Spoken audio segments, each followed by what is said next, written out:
Good afternoon. Good afternoon. Thank you very much. Thank you. We will make a start in a couple of minutes. My name is Philippe de Freyne. I'll be your MC for the afternoon. Before we make a formal start with Robert, I've got to take you through a couple of housekeeping matters. The first is to warn you that this will be recorded, not just in video, but also in text, thanks to Marina, our Portuguese steno, who is sitting there and who is turning your speech into text. The text and the video will be available on Berec website in a few days. You find these QR codes on your tables, you know. On one side, it gives you access to the live caption, so if you need live caption to follow the conference, you scan that side. The other side is really key, and I'm asking you, Michael, to reach for your phone and to take a picture of this scan where it says, join the conversation, okay? Please do. Carlos, you as well, you know? And because I'd like to find out who is in the room, you know, who's in the room. Berec is very strict about privacy, so no, it's not like the GSMA Barcelona where you can buy lists online, you see what I mean? Berec, no way, I tried, you know? So I still would like to know who is in the room. So if you could please, you know, scan this, and we'll find out in a minute who's in the room.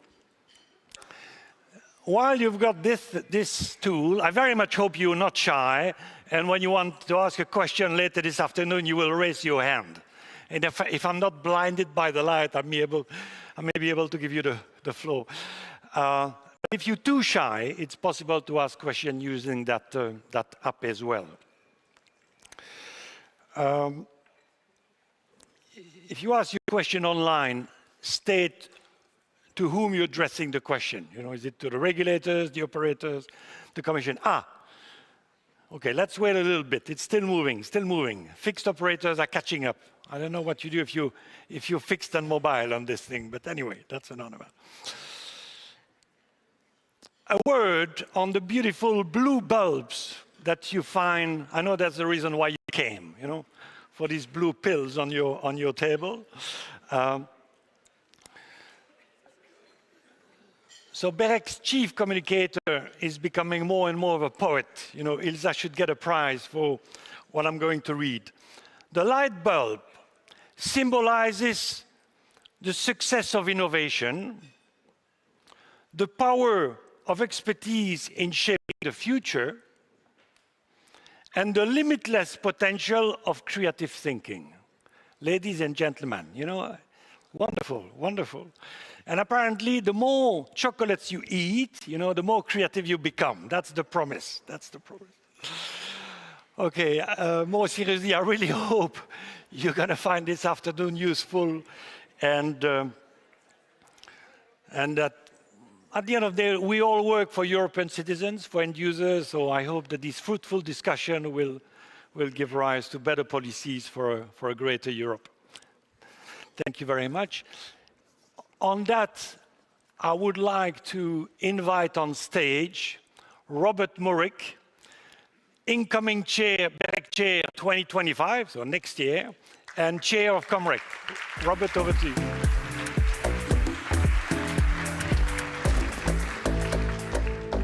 Well, let's see if the technology holds up today. Thank you, Philippe. Thank you very much for those nice words. And to all here in the audience and to people online, can I welcome you to this 12th BEREC Stakeholder Forum. The 12th already, and it's a very important event on the BEREC calendar. It is an event where BEREC gets to interact with all its stakeholders, and I don't know whether you were here this morning and had meetings with the co-chairs upstairs. That for us is perhaps the most important part of the day. That's where we hear of new developments, where we hear what the market is doing, where we get ideas, etc. And I hope you made use of that, or were able to make use of that opportunity. The co-chairs in BEREC, they are the virtual engine room of the organization. They are the driving force of BEREC. Today is also an occasion where, and this big hall here is indicative of that, where we can discuss potential topics for the work program of next year. I'm the incoming chair, and as incoming chair of BEREC, it's my responsibility to come up with a work program for next year. And this gathering here is very important for us to gather ideas, to hear what you're thinking, to get inspiration. We have a call for inputs, of course, out there. You can check the BEREC website. We would hope that you send us all your ideas and suggestions. But today is a kind of a first step to hear from you what you have to say. To speak with a Chinese proverb that everyone knows, we live in interesting times, far too interesting. We have unfortunately, the full-scale invasion in Ukraine still ongoing after all these years. A new war has erupted in Gaza. We have very important US elections later this year that could be of great influence in Europe too. And closer to home, we will have European elections with a new commission, a new parliament.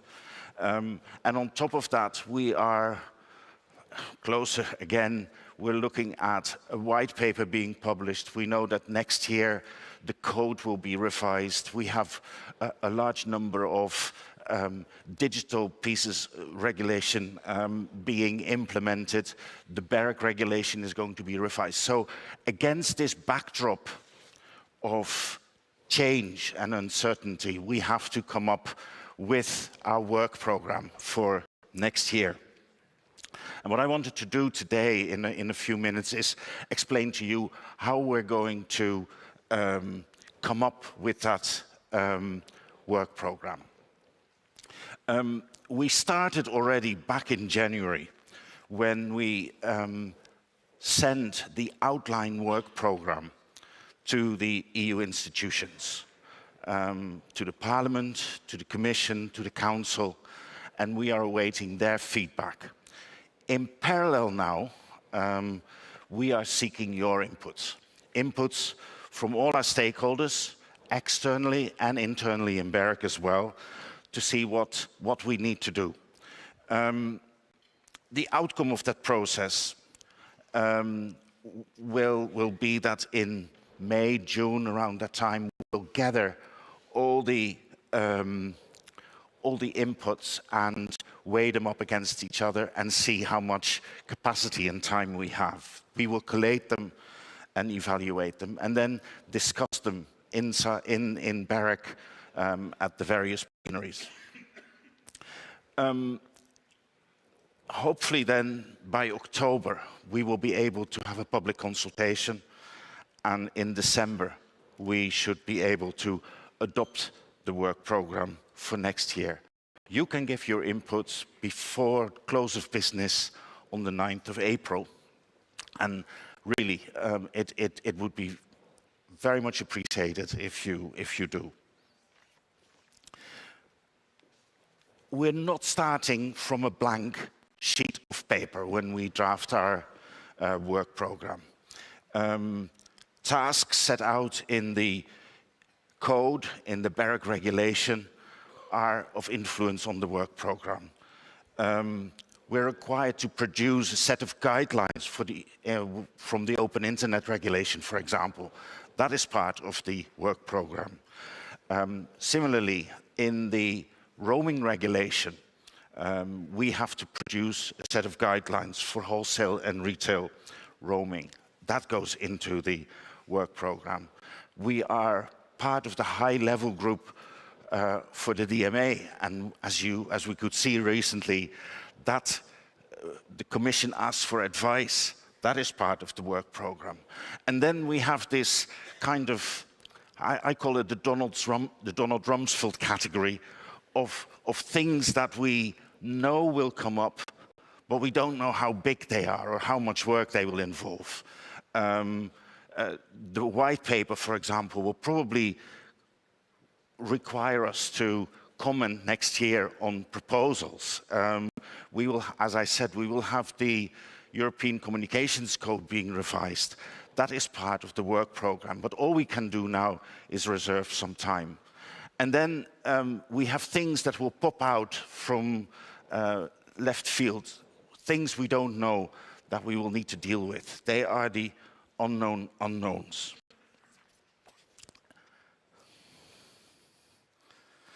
As I said, we don't start with a blank piece of paper. So how is this work program then built up? A number of mandatory projects that come out of the code, the Open Internet Implementation Report, the Article 82 update to the VHCN guidelines. That's kind of the first layer. The second layer are a number of recurring projects that we do that we think are very helpful. Although they're not obligatory, they're very helpful for the working of the internal market.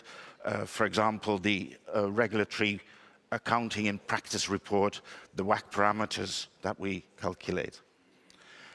Then we have a number of carryover projects. Our work program is a multi-annual work program. So projects that started in 2024 carry over into 2025, and we'll have to deal with them. And then finally, we have spare capacity. And that is the space in the work program where we can start projects, 1 or 2 year projects that we would like to talk to you today about and that we would like to hear about. So once we get your comments in, your suggestions in, we will put them in the big tombola and we will see how we can judge them. And we use the three BEREC strategic objectives and priorities to evaluate them. And that is that they should promote either full connectivity or supporting sustainable and open digital markets or empowering end users. They are the kind of key strategic objectives that are coming straight out of the communications code. And if you send us your suggestions, please stick to the format that we have suggested on the BEREC website, so that you give us the title, that you tell us kind of what strategic priority it's linked to, a short description of the project so that we can assess it, the preferred output. Do you want a report? Do you suggest a workshop? Do you think guidelines are required, etc.? And then, of course, who you are as well. So, as I said before, your ideas are valuable. Send them in before the end of April, the end of the 9th of April. We really value it because we would like to see what the future holds, what the forward-looking perspective is that BEREC needs to adopt. And even if you have suggestions for improvements rather than a project, they're welcome too. And we hope that you give us a clear idea of what your expectations are for that suggestion. And with that, I would like to thank you very much, and I'll hand back to Philippe. Philippe. Thank you very much, Robert. May I ask Tonko to join us on stage? Tonko, thank you. Thank you very much, Robert. Tonko is joining us, and this is now the moment for you to ask the question that you never dare to ask, in particular on the work program, draft work program 2025, but broader questions are acceptable, I think. So who wants to start? Be courageous. Raise your... Ben from Ethno. Thank you for breaking the ice. Ben. Who else? So that I can already catch. Yes. Here, Anton. All right. Yes. Who else? Okay. Go ahead, Ben. Thank you. Yeah, thank you very much for that overview. Maybe just with regards to the upcoming revision of the EECC, are there any work items that you already anticipate for the BEREC work program? I mean, you talked a little bit about the updated guidelines for VRCN, in particular, I assume for criterion 3, but maybe you can share a little bit about your thoughts so far. Right.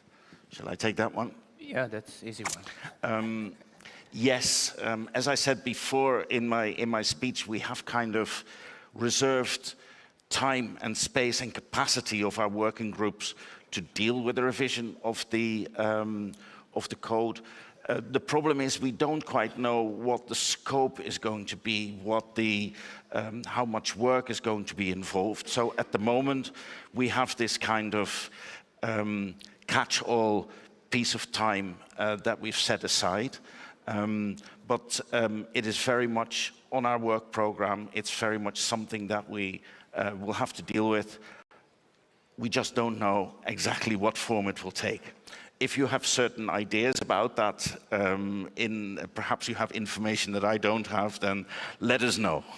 Thank you. Thank you, Ben. Thank you, Robert. Anton? Thank you. Anton Horschkov, Deutsche Telekom.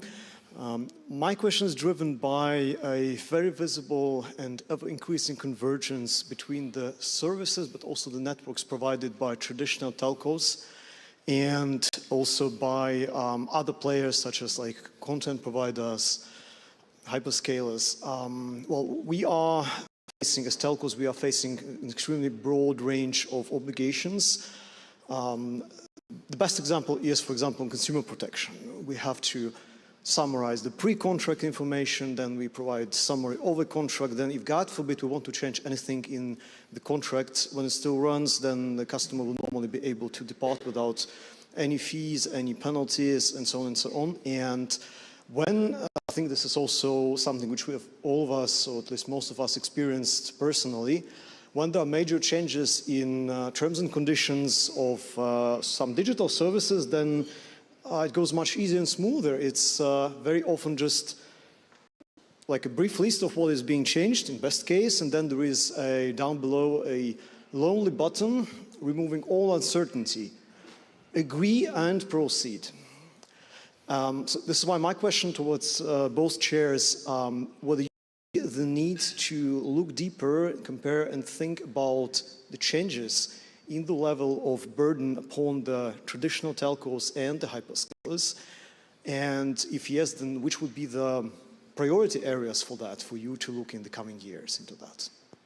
You reply.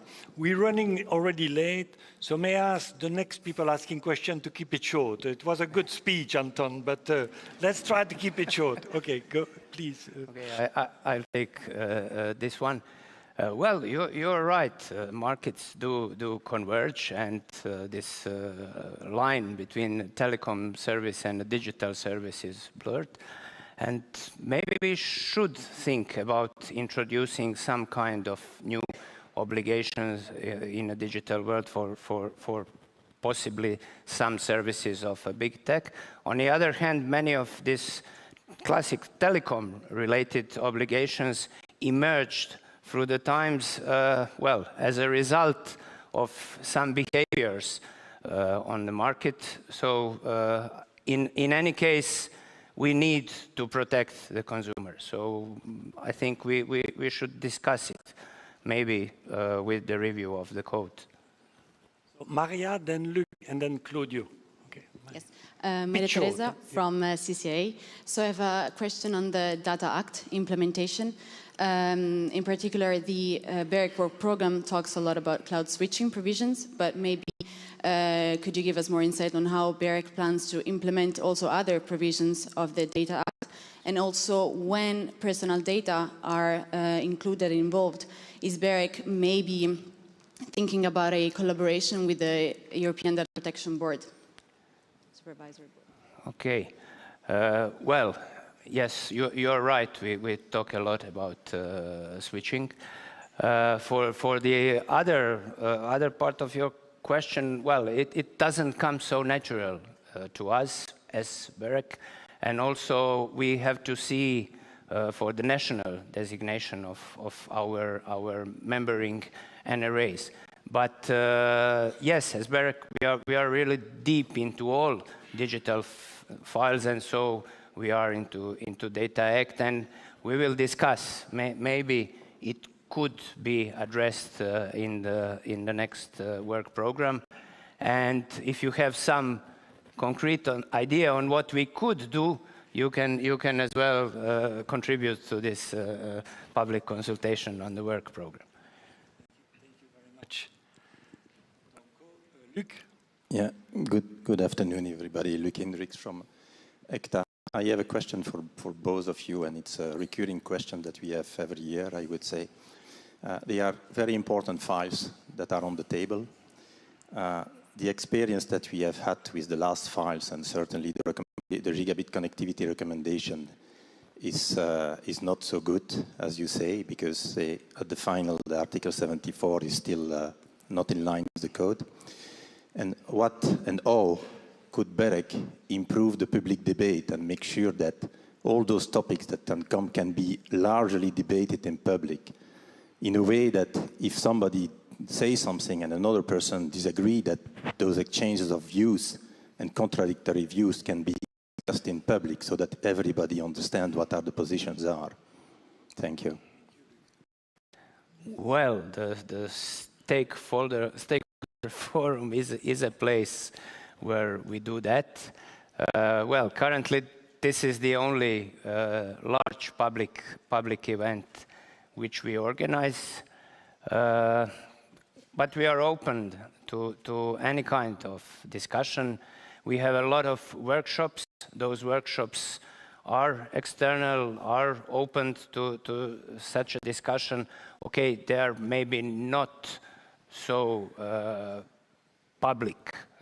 They are public, but we meet in a closed circle of persons. But of course, BEREC is open to discuss everything, but we are not the one producing the recommendation, really. So. Okay, sorry. Okay, Donald, go ahead. Include you afterwards. Thank you, Philippe. One of the questions we have is BEREC will introduce yourself. I'm sorry. Yes, I'm Donald. I'm Donald Connor. Europe. I'm Donald Connor, and I'm speaking on behalf of MVNO Europe. So one of the questions we have is that BEREC has decided to publish a draft report on the evolution of private and public 5G networks. As part of that, will BEREC prioritize promoting wholesale access to the new network technologies such as 5G as a way to foster competition and efficient investment, and also ensure that in the spirit of promoting competition, that Article 52.2 of the Code with regard to pro-competition conditions and spectrum license is adhered to? You don't know. Yeah, well, first of all, I want to say that we did draft that report, and there will be a follow-up to that. We are still thinking about what that report should exactly say, and there will be a workshop organized later on this year. I think the 24th of April, if I'm not mistaken. So give us as much information as you have to say what your issues are, and that will be taken on board. Whether we can do something as BEREC is a big question. As I said, it's an unregulated market, and perhaps we will have to take this to our DMA stream in order to do anything with that. Thank you, Rob. Claudio? Hello, good Try afternoon. to catch my eye if you want to, because we are a bit blinded by the light here. So raise your hand so that I see you, okay? Sorry, Claudio, go ahead. No worries, Philippe. Good afternoon, everyone. Claudio Teixeira from BEUC, European Consumer Organization. Just a quick intro. I'd like to apologize in advance to Anton for all those burdensome obligations that you have to face. I'm quite sure to blame for some of them. We kindly disagree on how much necessary they are. On that note, I would like to just thank you all for this great event. Indeed, it's a great way to have stakeholders to discuss and engage. But coming back to what Luc has already said, and apologies if it's a bit repetitive, we do agree that it would be important at this moment where we see, from a consumer perspective, a growing trend for market deregulation and consolidation starting to take hold across the board, indeed, in Europe. Now, even more so when we see what comes out of the white paper, of the famous now white paper, but also what we're seeing when it comes to concrete Commission decisions, when it comes to national markets. I would like to thank you in advance for the BEREC opinion on the significant developments in the Maltese market on infrastructure access. We're apparently seeing the Commission saying that 2 operators is enough in some circumstances. So given all this context and looking at the program for 2025, we would like to ask if chairs will be open in their availability to, indeed as Luc suggested, to have some more discussion going on this, on the specific, be more specific when it comes to maybe some more dedicated workshops. And in particular, BEUC would like to be very open on this, to maybe have a joint workshop with consumers to bring a discussion on what this trend is doing on the ground when it comes to the concrete effects on consumers, on end users, meaningly to debate on the negative consequence of that, which has been, so far as we can see, higher prices, lower quality of service, less transparency, and indeed everything which seems to be the reasons why you should want to further implement the code, not possibly roll it back. Thank you so much. If I don't see any hands raised, I will assume that you have no more questions. Okay, thank you. Thank you. Yeah, okay. So on this one, the case you mentioned is still pending, so I would not go into details. For us, the BEREC, I mean, you know that we are, as regulators, always talking about the competition, and we wouldn't like to see the competition harmed, as we wouldn't like to see consumers protection and consumers' right of choice harmed. So for us, it's very important to keep that. And on the other hand, the fact is that the world is changing. So I think we need to discuss really, we have to have some serious discussion about how to proceed and what to do with the legislation how to dimension our regulation and how to proceed to really achieve benefits for consumers, but also for the European economy and for the whole ecosystem. I don't think we should rush into any fast decisions. We really need this discussion, and we are, of course, open to BEUC as well, as we did in past. Thank you very much, Tonko. No hand raised, so thank you very much for your question. We need your input on a serious matter, so pull out your phone, please. Earlier we had a dry run, now it's a serious question. So,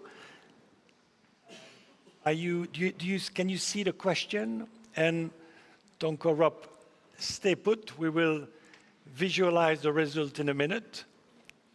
Valentine, have you sent the questions? Yes? Yep. The results will appear. Okay.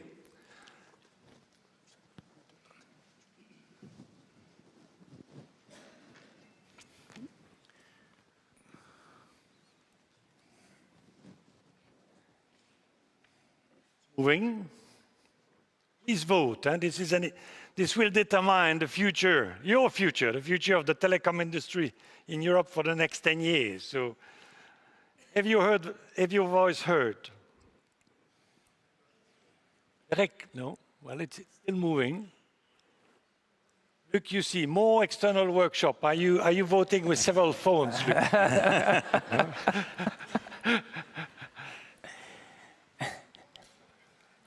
What do you think? Well, any lesson to be drawn from this? I'm happy with the results, actually. Yeah, it shows that all we currently do is relevant. So, yeah.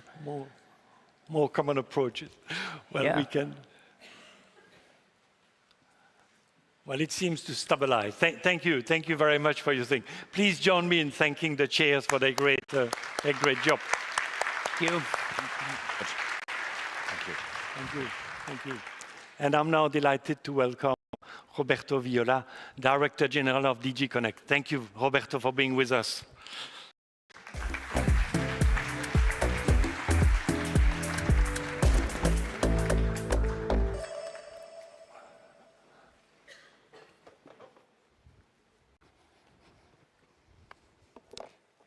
So, good afternoon, everyone, and really many thanks for having invited me yet again. So thank you. And I think, as Robert said, we live in interesting times.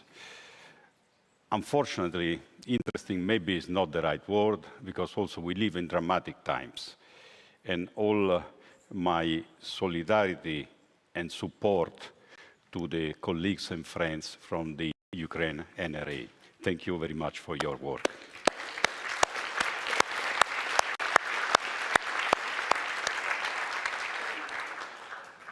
I think, as you said, Robert, Europe faces elections, faces changes all around the world, and also faces big questions. I mean, can we still rely from the energy supplied by a dictator that invaded a peaceful country? I don't think this is a possibility that we can consider. Can we still think that defending our citizens in a stable world, a world that demands Europe to take its own responsibilities, and also European institutions to take responsibilities towards the citizens? As I must say, European institutions have done during the pandemic and have done after the brutal invasion of Ukraine. So when I look at 10 years ago, this forum is, I think, 12 years old, something like this. So 10 years ago, and I look at the first strategy for the digital single market made by the Commission. I did it yesterday night, and I could not find the word AI. into the document. Then 2020, I just could find a little paragraph on, and sorry, 2018. 2020, a bit more, but was just 1 week before the pandemic. So all what we have experienced of our society, our life being online and being so dependent from digital, of course, was not there. So this is just to say that things happen so quickly and things change so much that clearly we are still trying to stabilize, the new governance models, what we need to do. And also, if I look at the last 10 years, I see that the competitivity of Europe, we have lost 10 percentage points in the ICT market share. So this gives clearly an indication that we are still struggling a little bit with the idea that we need to digitize quickly our society and our economy. So moving to the next commission, of course, there must be a thorough reflection, as I said, on what is going to do and what are the priorities for Europe, but there are also very solid, the very solid basis that we have been laying on the ground during the last 5 years. So when now we look at the European regulatory toolbox, I think it's a quite comprehensive and impressive one. So we have the rules for the online platform, both in terms of services and having a fair competition on the market, so the DSA and the DMA. We have the first regulation of the world, comprehensive regulation on AI, so the AI Act. We have a comprehensive regulation on data, the Data Act, and we have a comprehensive regulation on identity and, exchanges around the citizens, which is the new EU wallet regulation. These are the basis for a functioning modern society. And of course, now we are very much building this kind of, let's say, infrastructure around, implementing those acts, which of course entails having the full TSA teams and DMA teams up and running, which we are doing. Now we have just started to build up the AI office. If you notice, the vacancy notices are out. And of course, we look also now how to build the governance for the EU wallet and for the Data Act. One thing that is important looking at all these tasks is that there's clearly also a scarcity of people that can actually do the work. First, because looking from the public governance side, of course, everyone has its own budget limitation. Secondly, because we don't want to create an army of regulators going everywhere. And that comes to the point that it's important to actually leverage on the qualities we have in Europe, and BEREC is for sure quality, with a capital Q. That's why I want to publicly thank BEREC for all the support that they gave us during the implementation of DMA. BEREC, through its member, is largely involved in the DSA because many of the BEREC members have been appointed digital service coordinators. If they are not, they are closely working with the National Digital Service Coordinator. Who knows, how we can work together also in the area of artificial intelligence, and for sure, in the case of the Data Act, we signaled in the Data Act that we would like to have telecom regulators in charge, especially of the cloud regulation and the cloud portability in particular. So there as well, BEREC comes in with responsibility, and I'm pleased to see that the future work program might reflect this point. So now looking a bit more, zooming in to the telecom sector, it's clear that the telecom sector, in front of all what is going on, has to change.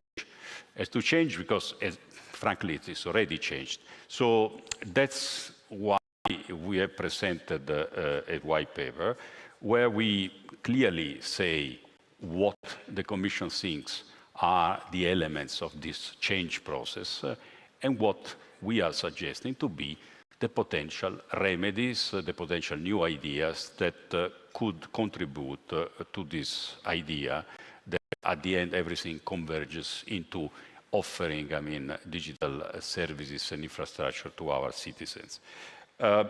So the first point of departure of the White Book is that the world of the day after tomorrow will be actually many different form of algorithms moving around, data moving around, people moving around. If you consider what will be a car in 5 years from now, 10 years from now, maybe, it will be a supercomputer on 4 wheels. If you consider probably a building in a few years from now, it will be the most complicated robots we have around, because it will have to control many things and optimize. Because one of the elements that we must consider, and this is the starting point of our White Book, is that there's no modern society, there's no green society, there's no functioning society, there's no secure society, if this society, in the year 2030 and beyond, cannot rely on a functioning telecom infrastructure. Telecom in the new meaning of telecom. Telecom in the meaning of a number of networked computers exchanging data and algorithms, a number of functions that are executing algorithms locally or remotely. This is the new age of connected algorithms. This is the way, the society will function, and probably it will be, and that's what we hope, a better outcome for everyone, because we will have a better healthcare, we will have a sustainable path toward greening the world, we will have a much more cost-efficient way of producing things, and hopefully also trying to climb again into the path toward more productivity and then more competitiveness. So that's for us a very important starting point. We did not start the reflection of the White Book on what regulation. I think this is almost irrelevant compared to what is the real objective. For us, the fundamental objective is to have a first-class, resilient and well-functioning computing continuum. That's the way we call it, or 3C, as you've seen in the white paper. That means that, first of all, we need to have all our industries, all our service providers geared to this vision and make sure we do the necessary steps. We have done the same with the CHIP Act. The Pillar 1 of the CHIP Act is very much how we'll build our resilience when it comes to the microchip industry, where also we need to be strong and we need to be, in a certain say, a bit more autonomous than we are today. Never fully autonomous, that doesn't work, but a bit more resilient. We have, from the presentation of the CHIP Act, we have 100 billion of investments that have been lined up, and we do hope, when will be the right time to present a new digital network act, or whatever will be the name, we hope to have the similar effect, so to attract investments in the networks of the future. From this consideration, we go to the Pillar 2 of the white paper, which is what is the consequence in terms of regulation. Now, the first thing we would like to see is that the target of 2030, everyone connected to the fiber, it's real. That means switch off of the copper. Now, we are absolutely determined to do that. I myself have handled, with, I would say, relative success, the switch off from analog TV to digital TV. And of course, we know from that process that the last 10% is the difficult one, not the... So we see now a number of markets where the fiber coverage is quickly going to 50, 60, although the average in Europe is still 50, not great, but it's moving up. For instance, very good, things are very good in France, where we are nearly 80%. But then everybody knows that the last 10% will be the difficult one. And this is where we need to have a good plan. We need to support, the users, the weaker users, and make sure that this can be done by the year 2030. But then, if everything will be fiber, the copper regulation should go. I mean, that's the natural consequence. And this is why what we will do, and that is the Commission to do it, we will not recommend anymore markets ex ante to be analyzed, but we rely on what the code tells, that each market should be analyzed on its own merits with the so-called three criteria test. And then regulators will be able to actually specify a market which is good for regulation, but on a basis of new criteria. The other element which is very important is that it's very difficult from a national market analysis or a regional one to picture all possible occurrences, because they could come because a digging permit is not given in a given area. They could come because there's a state aid decision about public subsidies that require, of course, to have access for everyone. And these are all circumstances which are outside the market analysis. That's why also we would like to have the regulators equipped with the toolbox of possible standardized product at European level that can be utilized irrespective of the market analysis. So that's for the fixed networks. Now, when you look at then the way, I mean, we would like to see the networks in terms of how they are operated, for what I said before, there's no distinction for us between a cloud operator and a telecom operator. There shall be none, because they, in the future they are the same. So there cannot be a regulatory difference. There cannot be that the cloud operator can operate from country of origin and a telecom operator has to seek 27 authorization around. That's why we propose that a new way of authorizing telecom operators, which is the so-called European network operator, which is basically exactly the same type of authorization, more or less, that you have now, but valid all over Europe. Of course, there are technical problems to be solved, but we think that this is essential that everyone plays the same type of game. And the game starts from 0-0, and then let's see who competes better for services for the customers. So this level playing field is very important. And then also interconnection should be level playing field. And the rules for interconnection apply for everyone. So that's the way we see it.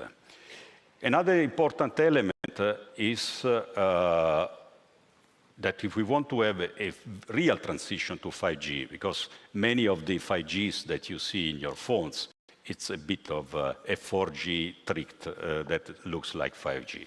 The real 5G is still not implemented at large in Europe. We have been going into a painful exercise that took 12 years to assign the 5G frequencies in Europe. That's not good. This is not what a modern continent can afford. Looking at the extension of 5G, looking at 6G, we need to be much better. And to be much better, we have to do the same things we do in DMA, DSA, AI. We have to work together. I mean, with a two-layer approach, like we have now, stabilizing all this regulatory model, with a bit more being a team together in Europe, and then implementing, I mean, locally in a way that is coherent with what we decide together. That's the way we see frequency management in the future. The story that frequency is national or not, this is of course ridiculous. I mean, first of all, because frequencies see no border. Secondly, because Europeans are the only one responsible for the European frequencies. They cannot rely on third-party organization or whatever to decide on their own future.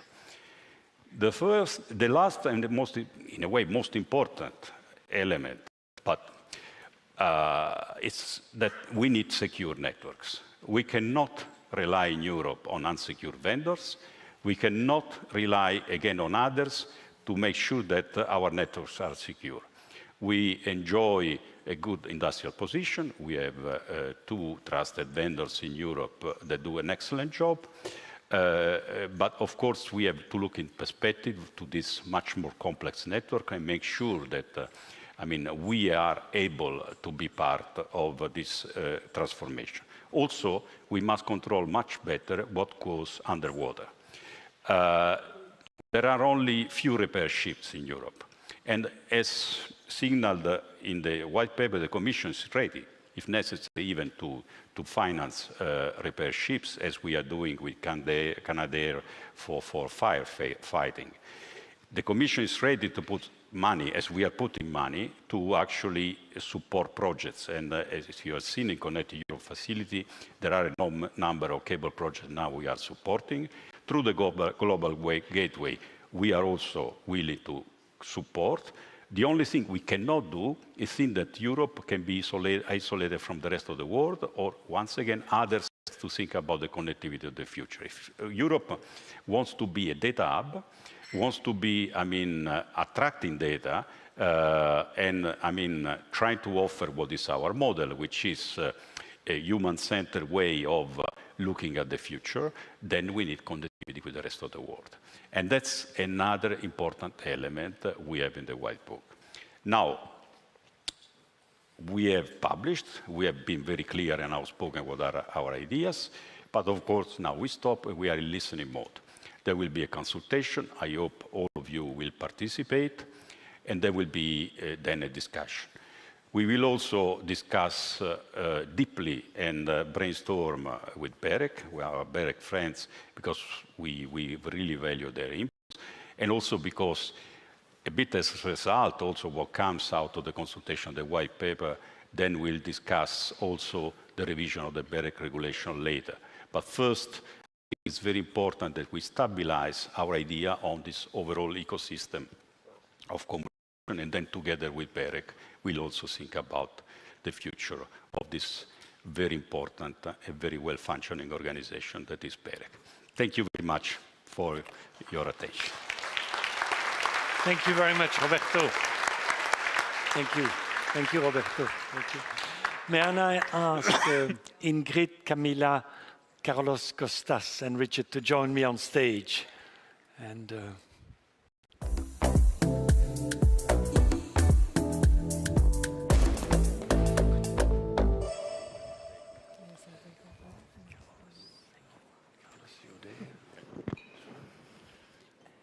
Costas. Yes, I will have to go here. And Richard. And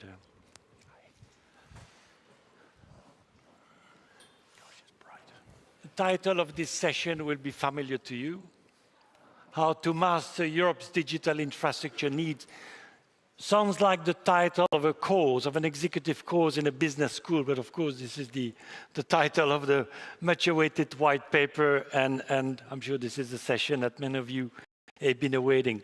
What I suggest to put a bit of a structure in this panel is we start by a quick feedback from each of the panelists on what they think of the white paper, and then we will engage on a topic-by-topic debate.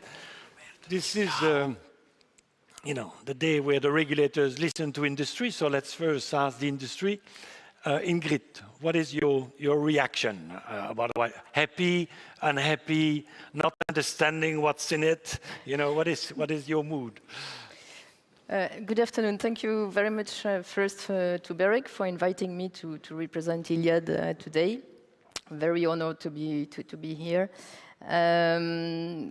First reaction was indeed that, in fact, the white paper or the white book raises many questions, in fact. But this is not maybe on the point I want to focus on now. The thing that really struck us at Iliad is the pessimistic view that the Commission appears to hold on the telecom sector, as well on the effectiveness of the code, just less than 4 years since it was due to be transposed. At Iliad, we have maybe a more optimistic view. We think that the EU telecom sector has a success story on many fronts. Thanks to competition, it has brought great benefits, such as affordable prices, innovation, connectivity for all. Many operators have have made a very significant investment in deploying networks. So for sure, there are challenges ahead. We don't minimize them, but we want to really underline that Europe should be proud also of what has been accomplished so far. And we should also, I mean, Europe is doing better than the US on some points, on fiber deployment, and Europe has no digital divide based on pricing, as you can see in the US. I mean, our kids, they don't need to go to public libraries to get internet access. They can have this at home. I think there are many positive points we should acknowledge, and we can build on that, of course. So, and we strongly believe that this success is also due to the action of you, regulators, of the Commission, in applying a framework that has clear objectives, and the cornerstone of which is, of course, that competition drives investment. And reading the white paper, we got the impression that the Commission is now questioning a little bit in principle, and that suggesting that regulation actually hampers investment and that we need to go for full deregulation. So this is worrying for us. What is true is that there are disparities among countries. Some are doing better than others. I mean, I won't say names now that I know that it's recorded, but in terms of fiber coverage, I mean, the figures are take-up, the figures are quite different. But I think it's the Commission's job to dig into the reasons behind this. And I don't believe the conclusion will be that countries that they regulated first or earlier or larger are doing better today. So I don't think that removing largely ex-ante regulation will improve performance of all. I think quite the opposite. And we think that, maintaining ex-ante regulation is necessary in some situations. Let's be clear, I'm not advocating for regulation indefinitely everywhere. There are diversity of market situations, but we do have a framework that is well designed to tackle all this diversity. And there might be things that need to be changed. We have to look deeper, but let's do as it was planned and look in detail what is working, what is not working, to see what has to be done. Thank you very much, Ingrid. Carlos, does Telefónica share the optimism of Iliad? We share the optimism, but in a different way. Thank you, Philip, and thank you, Berec, for the invitation to be here with you today representing Telefónica. So we share the vision of the white paper, and we welcome it, because at the end, it's very much the same vision that we have of the European telecom sector on a number of fronts. First, there is very strong language on the socioeconomic impact of our sector, and we take it for granted many times, but we have very explicit references of this being a critical sector for EU competitiveness, of the whole industrial fabric in Europe, but also for citizens. There is the reference of being indispensable, especially for EU citizens in rural and remote areas, to have a secure, reliable, high-quality connectivity element. So we fully agree with those statements. We agree with the technological evolution component of the paper, so the analysis of the merge space between the telecoms and cloud, the opportunities associated to it, and the challenges. So there is this reflection on edge computing, network as a service, all the new business models that may be associated to these developments, which is very welcome, but also reflection of the challenges that may happen because there are positions of dominance in other spaces of the value chain, namely the cloud, that could expand to this virtualized network space that we are creating. So I think those elements are well brought in, and we share them as well. But especially on the financial aspect and the situation of the sector, I would disagree with Iliad, and I would agree with the vision that the white paper is offering. Good enough or mission accomplished until now does not mean being ready for the future. And what we are seeing is a trend that would get us far away from accomplishing the digital decade connectivity targets of 2030. Why? Because for a number of years, revenues have been decreasing for most of the industry. Because for a number of years, we have been underperforming in the stock market. Our return on capital expenditure is low. And basically, we are not constructing a story of growth for the telecom sector in Europe. I think this is a clear reality, and also the reflection on a very fragmented market, on a lack of scale of the telco operators that is impeding them from reaching their full potential. We concur with this vision, and we think that there are two important reflections that come from it. targets and connectivity targets, very important, but especially the vulnerability of not achieving those targets and the point on economic security that Roberto Viola was raising, even the geopolitical context that Robert was referring to. We have this situation of dependency from China, from the US, in technological capabilities. We have an aspiration to develop European technological capabilities to become strategically autonomous or digitally sovereign, at least to have some capabilities that we don't have nowadays. The telecom sector can play a critical role in that regard. But to be there, we need to be financially sound, we need to be financially sustainable, we need to be able to play our part. And here I know that in particular for Robert and the BEREC colleagues, I may be a little bit too provocative, but I think that this element of economic security should inform the work of BEREC as well. BEREC at the end is part of the EU institutional fabric, if you will. So if the Commission produces an analysis that develops an idea of industrial policy, competitiveness of the EU industry, if the member states concur, BEREC should concur as well. We believe that it cannot work in isolation from what we are seeing as a consequence of the broader dynamics in the geopolitical context. So it's food for thought. Thank you, Carlos. Richard, you've worked for many years in the industry. Now you look at it from a distance. What do you make of the white paper? Well, I think it starts off in the right place, in the sense that it tries to map out the fundamental technological changes and technological drivers, which in my experience will drive many of the other consequences of that. And I completely agree with Roberto's sort of characterization that we need to get away from thinking of a world in which there are, cables and poles and ducts, to a world in which there are computing platforms, basically. And I think what the white paper might have done more on is think about the consequences of how those computing platforms will operate, and of which the traditional physical components of the network are a part. But actually, we're moving to a world where software is much more significant, and I mean software not only hosted by the traditional telecoms companies, but also software that's residing in cloud infrastructure and elsewhere. And for me, the sort of challenge that's laid down by the white paper, but I'm not sure is answered, is what does a framework look like that ensures that in Europe we maximize the value created off those computing platforms and off those software platforms. So not a world in which we're concerned with sort of subsidizing infrastructure or working out how to improve returns by those sort of mechanisms. But how do we actually enable the owners of assets, both hardware and software, to generate more value off those assets than they have been able to in the past? Because we're building very, very powerful computing platforms. But at the moment, I think we are, pretty clear, I think. We're not enabling in various ways, not only the owners of some of the physical assets, but also other third parties to really generate enough value off the back of those. And that, I think, will be the challenge of the next era. Thank you, Richard. We'll come back on some of those points. Kostas, what does BEREC make of this white paper?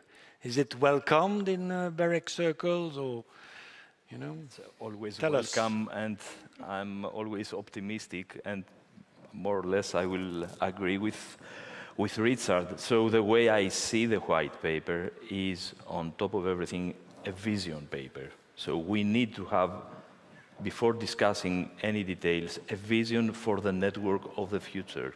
So this is what the white paper does. Maybe when it comes to some specific proposals, we may agree or disagree and have some debates, we'll see. But on top of everything, we need to define our vision. And the vision is defined. It's a connected, collaborative computing network, the 3 Cs network. So if we see historically, connectivity and computing have been a kind of dipole. So it's computing shifting between centralized and distributed computing that boost connectivity or connectivity made possible the shift from centralized to distributed computing. So these two are strongly connected, and this is addressed in the white paper. This is one thing. And today, what we see is a shift from cloud computing of the end of 2000s to edge computing, where smartphones, IoT devices, smart city devices become part of the computing surface. So we see this shift. We see again a shift from centralized to distributed computing. In the past, we have seen that from the mainframes of the 70s to personal computers of the 90s. Today, we see the shift from cloud to edge. And the role of connectivity is very important because it's the tool that will allow us to make the computing more efficient from cost perspective, from energy perspective, because connectivity will allow us to have the balance between centralized computing in the cloud and distributed computing in the edge. So this is the vision. Now, what we need to achieve this vision in Europe?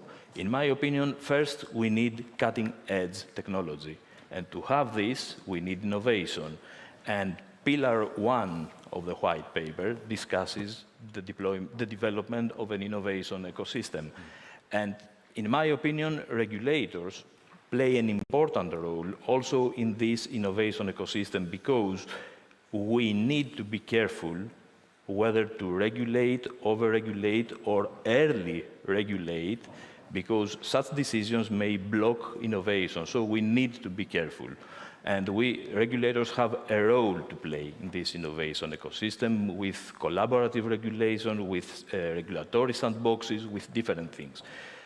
The right approach, in my opinion, is monitor the evolution of the technology, identify potential issues, and then decide to regulate when there are real issues.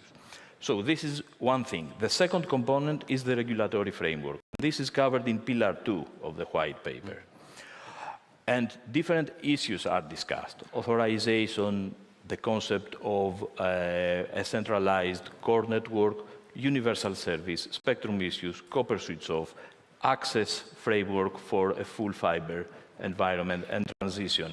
But I think the core issue in the regulatory framework part of the white paper is that we need to find the right balance between harmonization that can create the scale required for investments and leaving space and flexibility for adaptation to specific conditions, special conditions in the different member states. So this is component number 2.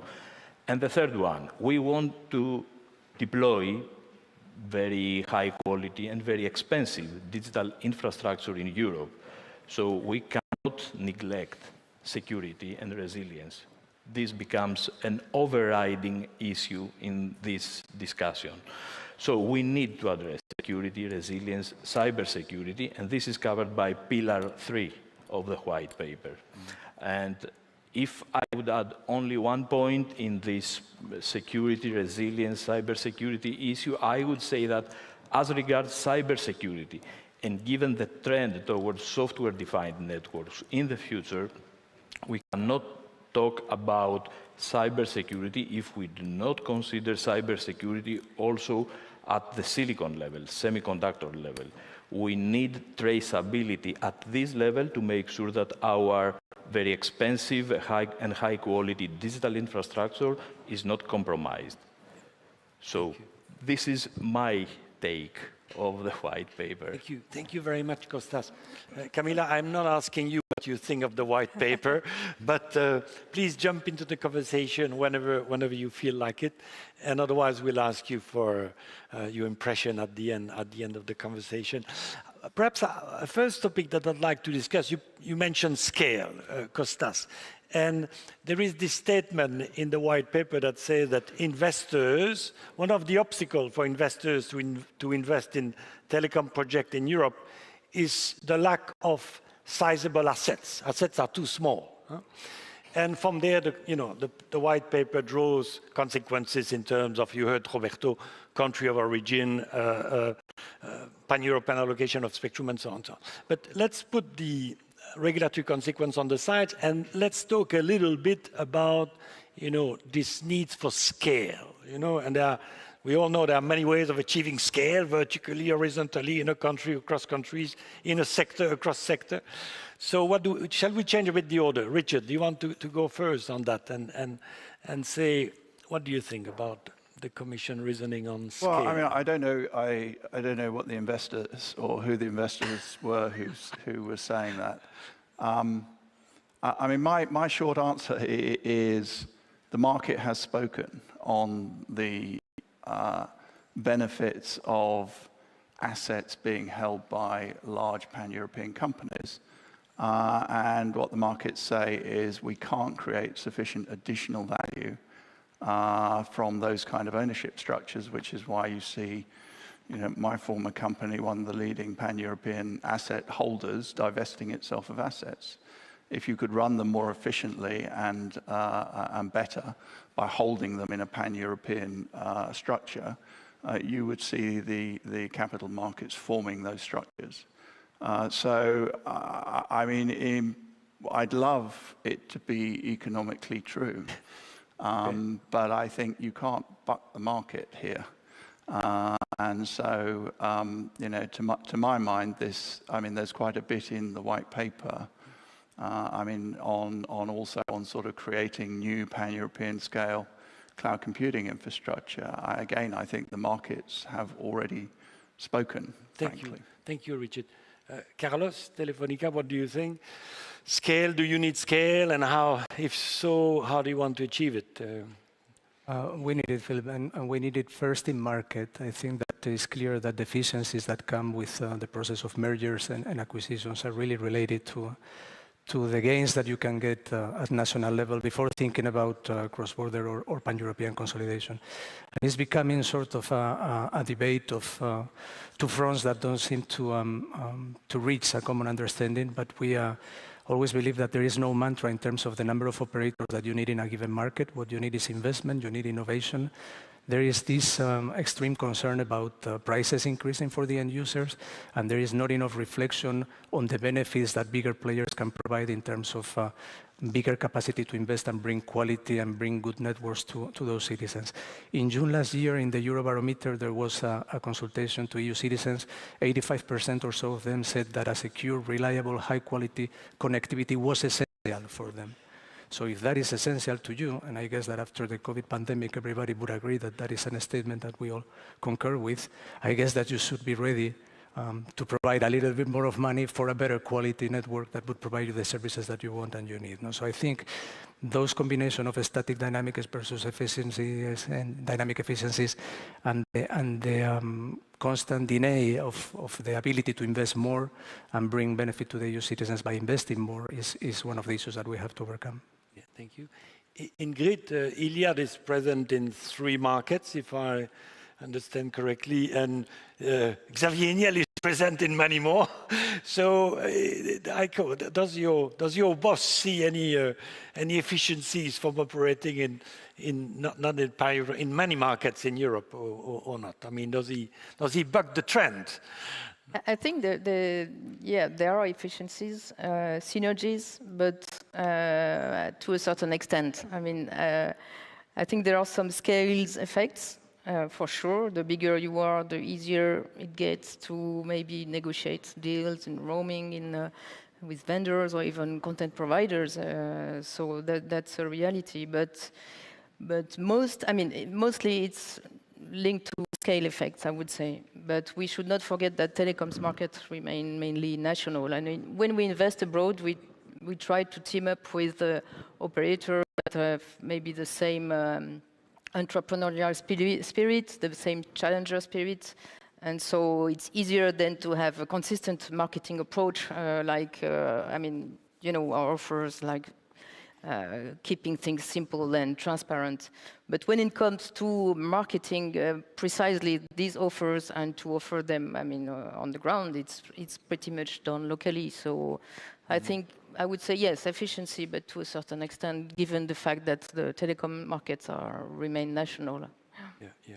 Thank you. Kostas, on that? Well, I think we all agree that the development of high-quality digital infrastructure requires investment. And I think we will, again, all agree that those who invest rightly expect to have a return for their investment. And on the other hand, what we need to make sure is that prices are kept competitive for the users.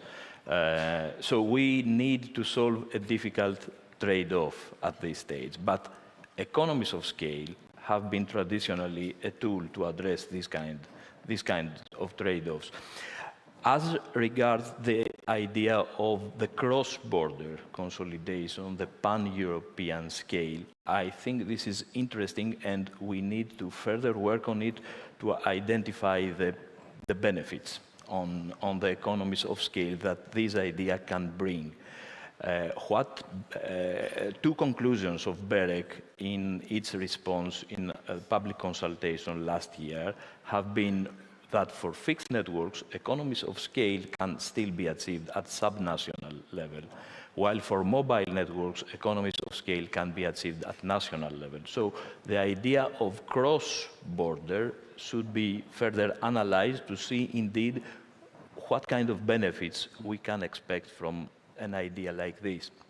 And as regards market consolidation and mergers at national level, again, a conclusion from BEREC in our response to the public consultation last year is that, again, we need to be careful because on one hand, we can achieve economies of scale through mergers, but on the other hand, we need to evaluate the impact on the competition and the further impact to the end users. Yeah.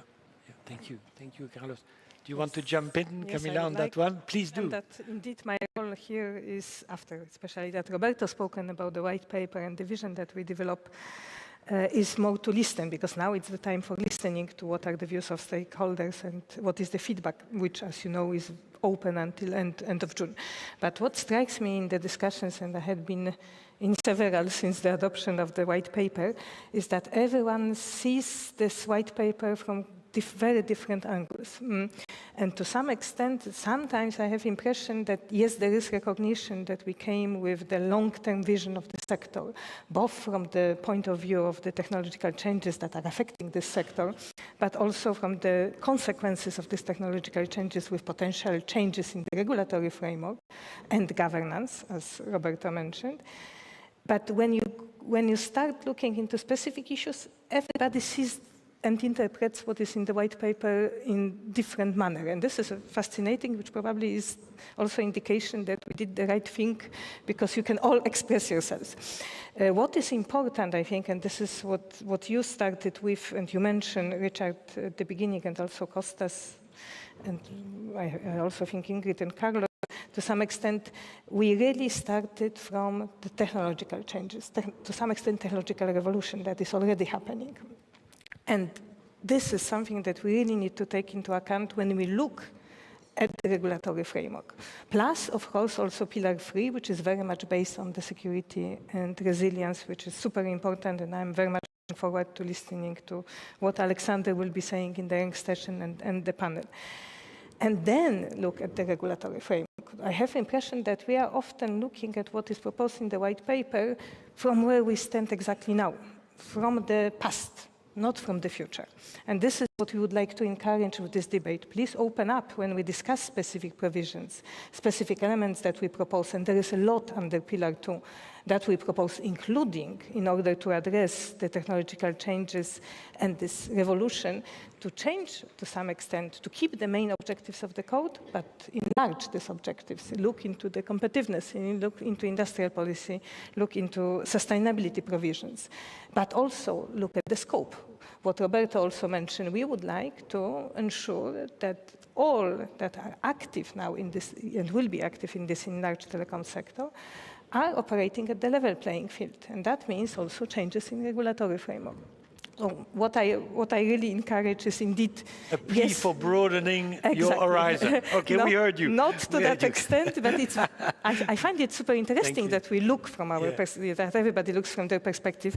But I think what we need to start looking is not our current perspective where we stand, but where we'll be in the future. And we are talking about the very near future. Thank you, Camilla. Copper switch off. This is another topic that Roberto alluded to. You remember he made some comparison with the analog switch off on the TV side, which he knew very well from his days on the board of Italian AGCOM. Any comment on that? There is in the white paper this idea of a double deadline, 2028, 2030. Carlos, good stuff on copper switch off in the white paper, or are you critical? No, but good stuff. But in our main market in Spain, we are now in this process to really move our customer base from copper to fiber. Is one of the landmarks of our 100th anniversary, and it's a particular commitment of our CEO to do so. So we are sort of anticipating this debate. But of course, in Germany, we have a different position, and we know the importance of having alternatives when the copper switch off happens, so that there are not additional competitive issues. No? So we understand the issue. Yes. Another topic that is developed in the white paper, the anti-competitive effect that unfortunately copper switch off may have. Ingrid, any particular comment on copper switch off? Well, we fully support, in fact, the proactive approach of the Commission on that in the white paper. We think it's a good idea to set a target date, and also the choice of 2030. I mean, it's good news because it shows that the Commission still believes we can reach the connectivity targets. So I'm happy. I'm not so optimistic. Ilya, there's no copper. No. We do have copper in France, but not in Italy and not in Poland.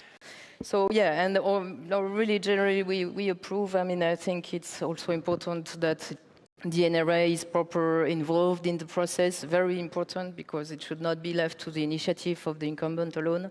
And we also support what is written on the gigabit recommendation on that, in fact. Yeah. Thank you. Thank you, Ingrid. Costas, you want to? Yeah. Well, I think of switch off as one part of our challenge to meet the digital decade policy program objectives as regards fixed connectivity. So we need to have 1 gigabit per second connectivity for all users in Europe by 2030. So copper cannot scale at this performance level, and that's for sure. So our target is technology independent, of course, but on the other hand, we cannot neglect certain advantages of fiber: speed, latency, cost, percentage ratio, validated technology in the field, secure, energy efficient. This has to do with sustainability as well. So this is the target, right? And one point to have this transition to fiber access networks is, of course, copper switch off.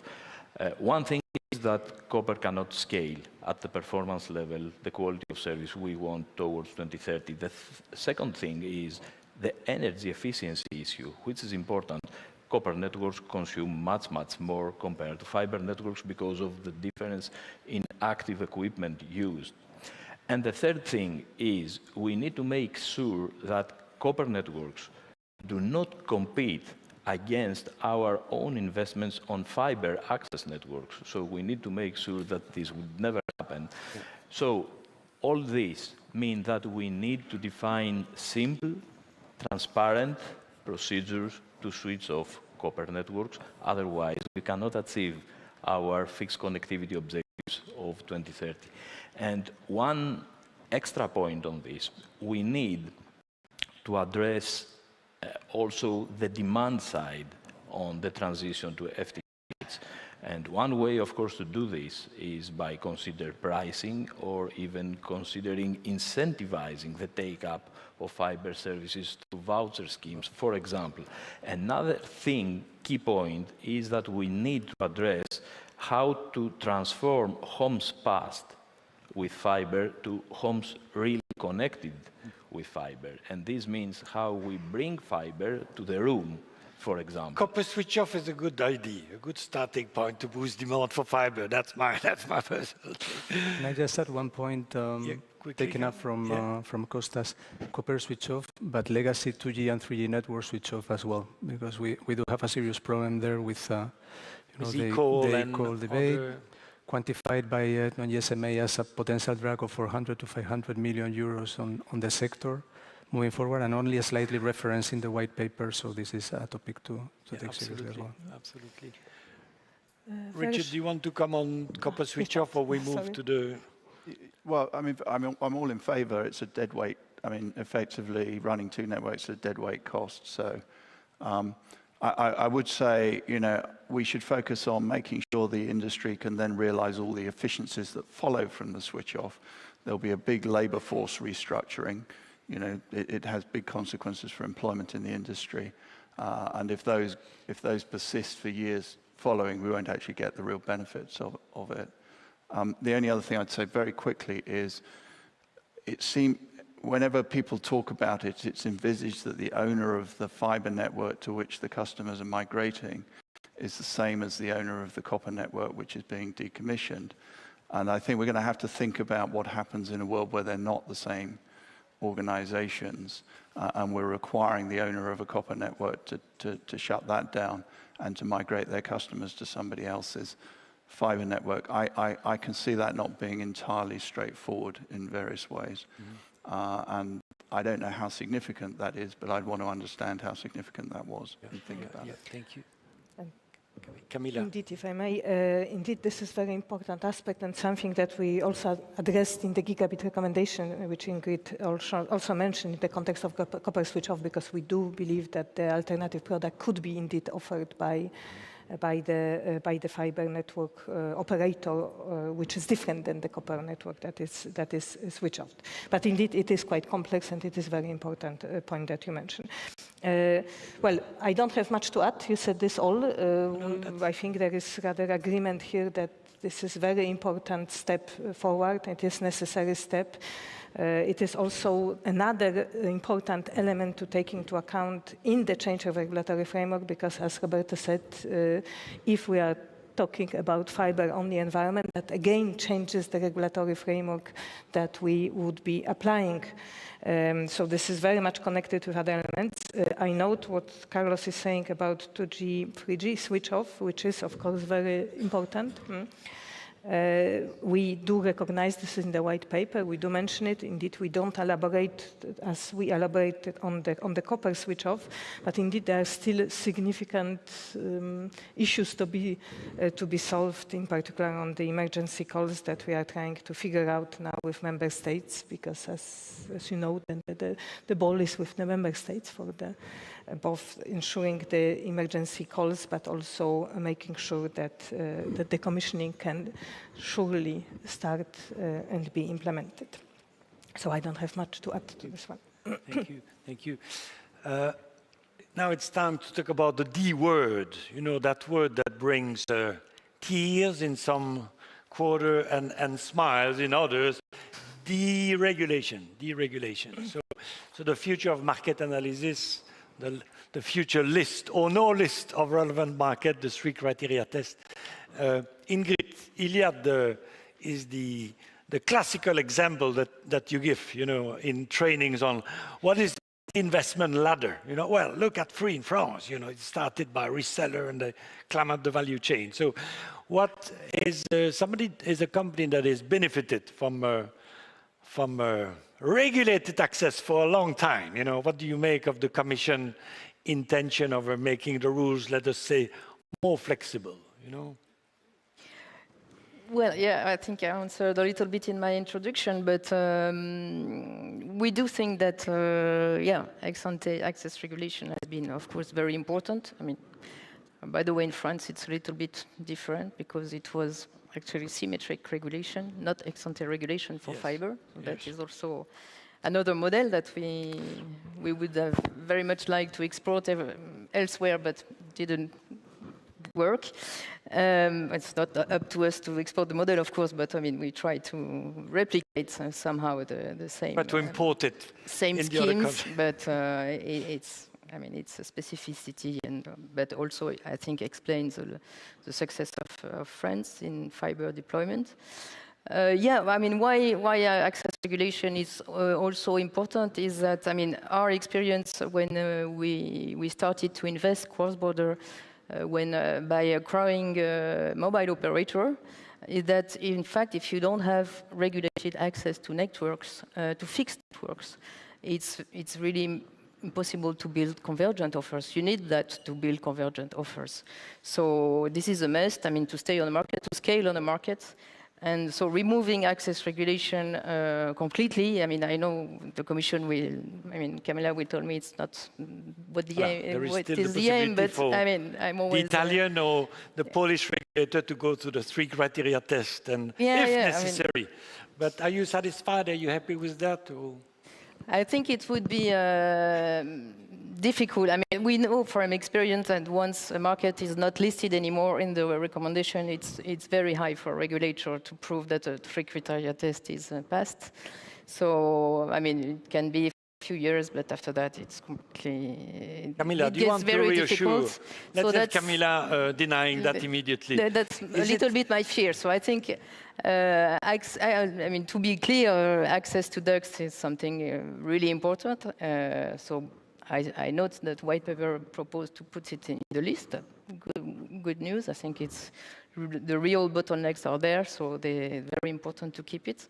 And as regards access to at local level, I think it's probably not mature enough in every market. But again, I mean, there are diversity of situations in the country where we are. It's completely 3 different situations, so it's difficult to enter into too much detail. I think in France we could live with some list, in another country we could live with another list. But I mean, basically, I think it's a little bit early to now consider that those markets could be completely deleted from the list, as apparently it is the plan. So. Camilla, a quick word to reassure Ingrid or not on this notion that when a market disappears from the list, good luck for the regulator to come up with a 3 criteria that Jesmond is in the room. So maybe he can... reassuring word or not? Or...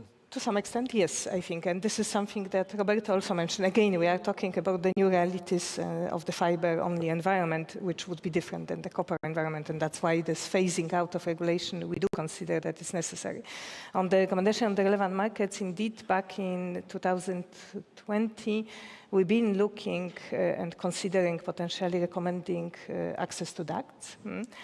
But as you also said, Ingrid, there are really different conditions in different markets. So this is not so evident. And since the recommendation is in place, since 2020, we have not seen many notifications from the regulators regulating access to ducts under the SMP regime. We have France, we have Ireland. These are the main ones. And France is also specific with the symmetric access. So that's why I think it's another reason for indeed considering removal of the remaining markets that are listed in the recommendation, including even local access, but of course it remains to be seen. We'll do also the studies will look very closely into it. We should consider indeed potential access to civil engineering as one of the markets recommended, but on the other hand, we are also in different situation now with Gigabit Infrastructure Act, symmetrical regulation to ducts, so this needs to be also very much balanced. Is it necessary to recommend this market given different conditions? But in short, I have seen many notifications from the NRAs notifying still many years after the recommendation already delisted the market, including some of the markets like broadcasting, markets to us proving still the 3 criteria test. So it's a bit, I think the 3 criteria test, it's very well thought through, mature mechanism that regulators can use. And it also reflects what you were saying. There are absolutely different conditions in different markets. In some markets, it might be still necessary to regulate local access. In some, symmetric access would be absolutely sufficient. And that's why by keeping the possibility of regulation three criteria test gives the safety net in such situations when regulation would be still necessary, and on the other hand, allows us regulators not to repeat market reviews which are very complex, which are really burdensome, if they consider that such regulation in their circumstances is not necessary. So, thank you. Partial answer. Thank you, Camila. Carlos, Telefonica is SMP in rural areas in Spain. So are you celebrating yet? Or? Well, it's a sensitive approach by the Commission, and I think the point that Camila was making is the right one. We need to break up the mechanics that have been continuing for too long now. You have the market included in the list, therefore you analyze it, you identify the SMP, you impose the remedies, and this continues forever. And precisely one of the points of the regulatory framework was to stop at some point and just apply ex-post competition law. And I think in many cases we have reached that situation, and this should be the case. No? And therefore, this approach, combined with the safety net for the possibility of intervening when needed at subnational level, I think is a perfect balance, and it works for us. Richard, a step towards more deregulation, is it a way to restore the profitability of the sector? Or? Well, I mean, this is where I think, I mean, Camilla's point earlier on, we're a bit backward looking, to be honest, in the white papers. So, you know, we're all talking about physical assets, two vertically integrated telecoms companies. I don't think that's going to be, those are going to be the key questions for this framework 2030 onwards. I think it's going to be about access to APIs and access to software platforms. And we'll get more inspiration from the Digital Markets Act than we will from the Communications Code, frankly. So what I think we should be thinking about, I mean, SMP is a sort of, the threshold for intervention, if you like, is a separate discussion. You can have a good discussion. We need something that's flexible to different circumstances.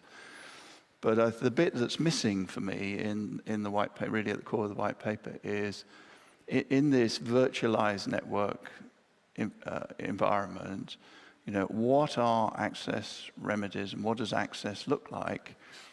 Because it's not access to ducts or poles and things like that. It's access to software capabilities. And I don't know where the bottlenecks are going to be or where the problematic areas are going to be. Might be downstream, might be you know, edge computing software run by a telecoms company, might be upstream, might be some cloud compute capability that's owned by operated by a hyperscaler to which access is being denied or degraded in some way. But I think the test of the next access regime, if you like, is more going to be how do you deal with virtualized network access than how do you deal with the conventional and familiar forms of access to things like ducts and poles, which I don't think at that point will be really where the issue is. Thank you. Kostas, is berec welcoming that removal of a list of relevant markets and? Well, I think we need to see the big picture. I mean, we have our objectives, connectivity objectives towards 2030, so we need the right policies and regulation that will help us to achieve these objectives. When it comes to network, fixed and mobile networks deployment, civil engineering costs are still important. So we need to see how we can optimize this. And one way, of course, is by sharing physical infrastructure or passive infrastructure, and Gigabit Infrastructure Act for sure helps towards this direction. And if we need more regulation depending on special conditions in different places, different locations, different member states, I think whatever we can do to optimize this kind of costs is welcome. Thank you, Kostas. Last year, this panel was largely dominated by the fair share debate, and I don't want it to happen again this year. So I'm going to have my watch, you know, and we're going to go quickly through that. But certainly there are Camilla, a few elements. You know, I read it twice to try to spot them. About let's not call it fair share. Let's call it like broadening sources of revenues to finance modern telecom networks. And I spotted things under your control, Camilla, broadening the definition of ECN, ECS to include cloud, you know, having regulators more heavily involved into resolving IP interconnection dispute. There is also a sentence pointing to the fact that number of independent ICS providers are not contributing to the Universal Service Fund. I don't know whether I've forgotten some, Camilla. But Carlos, over to you, because your side has been the proponent of that debate. So when you look at, you know, le chemin parcouru, you look at the white paper, are you happy? Are you... So the elements that you were citing, Philippe, are there. And I would add another one, which I think is the critical one. The recognition that the way internet traffic is exchanged these days is completely different from a decade ago. That we have now these large traffic generators that invest in their own submarine cables, their data centers, their CDNs. They get the traffic much closer to our access network, or they deliver in our access network, and we send it afterwards. We terminate it with our individual customers. And in that element of connection there is no pricing signal. There is no payment mechanism associated to what should be, you know, a commercial arrangement between companies that are exchanging that traffic. So we recognize the issue, and we recognize also the element of the expectation that in a certain time frame there would be such a commercial agreement, and if there is not such a commercial agreement, that there would be an arbitration mechanism to fix it. So I think the philosophy of the basic proposal that we were making is contained in the white paper. It's good. I don't necessarily want every panelist to deep dive, but if you wish, Camilla, of course. But if you wish, okay. Thank you for keeping it short. I know it's a topic dear to your heart. Thank you, Costas. I will be short.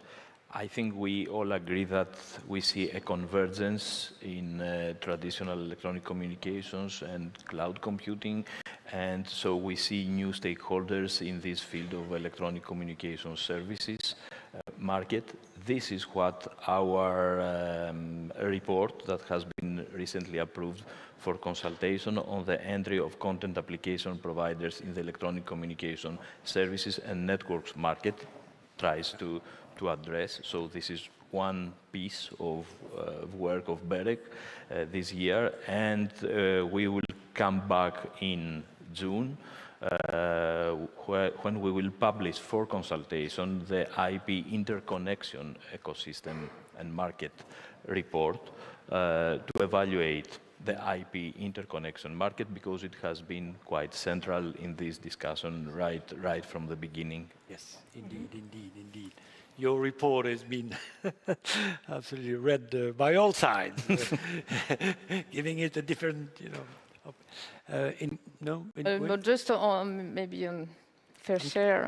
I mean, I'm not a specialist of the topic, I would say. Do you accept check? You told me check or cash. No, what I see really positively is the proposal related to codecs. That's the white paper has inserted. I think the sustainability dimension of this debate is... the French contribution to the debate. No, it's really positive. I think we should really look at any proposals creating incentives for biggest content providers to deliver traffic in a more efficient way. I think we really excellent work by ARCEP on this, available in English, so I recommend it. Richard? Well, I mean, I was just going to say, link it back to the point I made at the beginning. So I think it's a shame that this debate has been framed in terms of essentially a transfer of funds from one part of the ecosystem to the other, but otherwise nothing very much changes. I think it would be much better if we got back to creating more value off these platforms to enable the owners of the assets of those platforms to realize and to monetize some of that. So I have absolutely no objection to the idea that a platform can raise revenue from several sides and from several participants, several users of the platform. But you should do that by generating value of the platform. Otherwise, nothing, it's simply a transfer of funds between various parties. What we want to do is increase the size of the overall ecosystem and the value of the ecosystem. This doesn't do that. This is just a transfer from one player to another. Okay, thank you. I don't want to monopolize all the questions. We don't have plenty of time, but could we have a mic here? Okay. Luc here. Who else? Let's keep it short. Who else wants to ask a question? Luc, and then the gentleman here on the front. If I may start, Philippe, please don't. To me, no, please, today, short, no speech question. Huh? No, I will ask question, but let's not put that today. I made the argument before that there needed to be room for public debate. I have heard, and we have heard many things that many people might agree, but many people might disagree. Please, in a stakeholder forum, don't stay. I need to be short because that's not my nature and I have many things to say. But I will keep to 3 questions. The first is for Carlos. And Carlos, we have had many discussions on that. And if you look on the position of Telefónica, which is an influential member of it, no NGSMA, you really are advocating for deregulation. Now, if you make the balance of that, it's more than 20 years that you operate in different member states, and still most of your revenue comes Spain. So if you make the balance, from the benefit of that you would get from Spain, comparing to the problems you have in Germany, why do you think that the balance is positive with the regulation? Okay, we got the question. Move to the next. We heard we got it. Look, it's an excellent question, but move to the next, please. The 2 other questions are, I would have loved to ask them to Roberto, but I will ask them to Camila.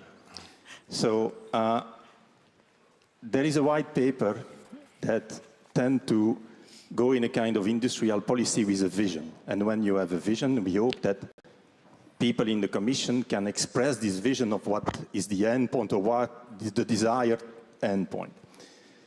Let's imagine now you come back in 10 years. Could you describe us what you see? What is the achievement of your visions? Who are the brands that are now active on the market? And what do you say to those that are not welcome anymore on the table and that at best are part of the menu or need to be thrown away because nobody wants to eat them? And then the second question. It's very important, Philippe, please. Respect our opinion. The question for Camila. There has been an interview for Commissioner Breton in a Belgian newspaper where Commissioner Breton justified his action when he was the CEO of Atos. When you read this interview, you cannot not make the parallel with the white paper on cloud computing and all the future of all that. However, that's more a statement. No. I have a question. Is not going Philippe, to comment please, on Atos. Please. Now, if we look, Atos has been a catastrophe. Oui. With a share price from 80 euro to less than 2 euro, which is really a story of the scale, what the white paper want to achieve, which lesson will the Commission or does the Commission take from the example of Atos? Thank you very much. Merci, Luc. And then let's take the gentleman here, and then on the front, and then we sort of we need to reply quickly afterwards. Yes. Introduce yourself, please. Yeah, my name is Ruben from Netherlands. I'm full MVNO in Netherlands as a mobile operator. Yep. Okay, I invest about 2 million euros for activities, but the MNO are billing us higher than a national retail price what they are offering, and also higher than European regulation price for the roam like home. We expected, as an investor, we expected that a regulator in the market, they can keep this kind of things in the line. But in our country, our regulator don't have power to push them to minimum same as a retail price what they are offering to offer to the wholesaler. If retail price, what they are asking to the customer, 25 euro, the same capacity I must pay for 1,200 euro. Thank you, thank you. I get it, I get it. My question is... No, I get it. But this, what we'll do on your question is maybe Berec can take it offline, because it's not about the white paper. Look, there is a lady here, and then we stop. But I have the mic in my hand, thank you. Philip. Okay, Jakob, okay, good. I keep it short. Short, yes. Jakob from Deutsche Telekom. No statement, a question. No statement, promised. Camilla, just a question, because you talked about civil engineering and looking into this with regard to relevant markets. Can you maybe say whether a new reinforced GIA with the thematic principle of access to physical infrastructure, plus an upcoming guidance, as I understood from the Commission, what's fair and reasonable, doesn't that in a way offset or has to be taken into account by the Commission when you're looking at civil engineering? And if you look at it, how do you define a market there? Thanks. And the last one, the lady in red. Okay. Yes, thank you. Beautiful song. Just going back to one of the interventions, my question is, copper phase out and deregulation, and also asking what the Commission envisaged that's going to be the market in 10 years. So 20 years ago, we wouldn't expect to see so many tower cos. Don't you think that in 10 years, we are going to see many fiber cos? Or this meaning that the market won't be that much impacted by the copper phase out, because we will have more wholesale operators operating the fiber networks. And how do you think this will then impact the regulatory framework? Thank you, thank you. So Carlos, on Luke's question, is Telefónica a net winner over the regulation or a net loser because you're access seeker in Germany? It's becoming a classic, look, but the response continues to be the same. I think there is a matter of balance, a matter of profile of the companies, which is different in Spain than in Germany, and a matter of how much regulation has been hampering your business on one side and how much leverage you have obtained from regulation on the other. So at the end, it's clear that, that you need to make that balance. We haven't talked today about the spectrum policy, for instance, and I would give you a number of policy arguments of what needs to change, especially from the German side on a spectrum policy, that are really relevant for us. So we take everything into consideration. At the end, it's a matter of having this equilibrium in your position as a group. Camilla, if you... So, please, sir, we'll take your question offline, and the Dutch regulator is there, so we can sort of solve your problem this afternoon before the end of the coffee break. Camilla. Okay, Luke is always putting me in difficult situations, especially that you wanted answers from Roberto. That's why we invite him. Exactly. And one very important also thing, the reason why we are doing this broad consultation and feedback to the white paper, and we give you, to be absolutely honest, much more time than we had for drafting this white paper, is indeed to hear everyone and have really balanced discussion and inputs coming from everywhere in the sector and outside of the sector. So I would a bit disagree that there is no possibility for discussion, and our door is always open, as you know. If you ask me, I will answer only to the second question, because the third question is not only I don't know the article that you are referring to, and second, it's absolutely above my pay grade. Maybe it's for, if it's for anyone, it's for Commissioner Breton to reply. But on the second question, what I would like to see in 10 years from now or 20 years from now as coming as the result of the vision that we put into the white paper and what will follow up as a regulatory framework, I very much would like to see single market emerging with indeed operators and also European operators benefiting from really broad value chain that is already there, that is starting to occur. So I really would like to see strong operators, but I also would like to see a lot of competition also happening locally, and all the consumers and end users being able to benefit from the best class networks of the future. So that's my answer. Thank you, Camilla. And sorry, Jakob. Sorry, no, please. Sorry. Jakob, the question was for me, yes? Yes. Okay. All the questions. So I will continue, but please, colleagues, intervene because it's not only for me to answer to these questions. Jakob, you asked about Gigabit Infrastructure Act and symmetric regulation to ducts. Indeed, this is very important part of the discussion, and if and when we will be assessing the potential putting or not putting any markets into the recommendation on the relevant markets with the indication that we rather not put markets, we will have to take into account the symmetric regulation that is coming. And this is also what we have been already doing when we were assessing this in 2020, because we took into account Broadband Cost Reduction Directive and symmetric regulation under the code. And indeed, what is very important, because we have not really discussed the GIA and symmetric regulation, it is also one of the potential frameworks that could ensure indeed access. And we are working on the fair and reasonable guidance that the Commission is entrusted with, and we'll come back shortly with this one as well. And I think the last question from you was about the changes in the market. Indeed, and this is always a challenge with regulating any digital markets, but also telecoms in that context. You have a lot of new players and strong players emerging.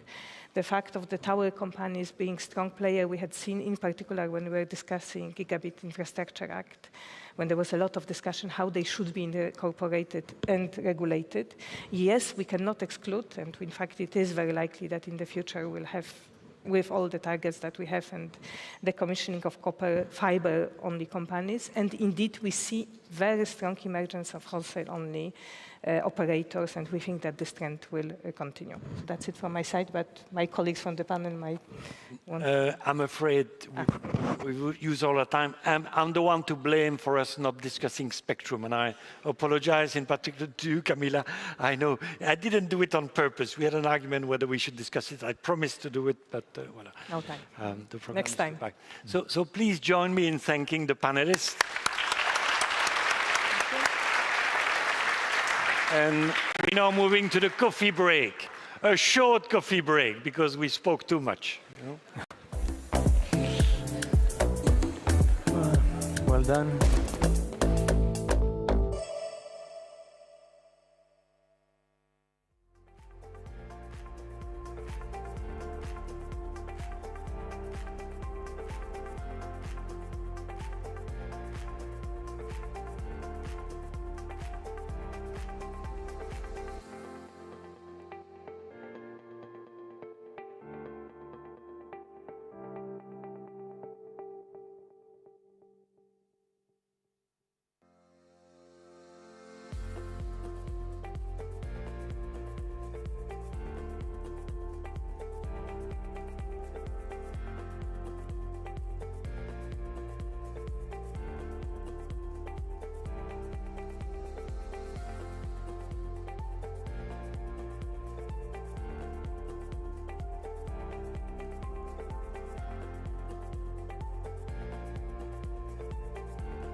Welcome back. Welcome back.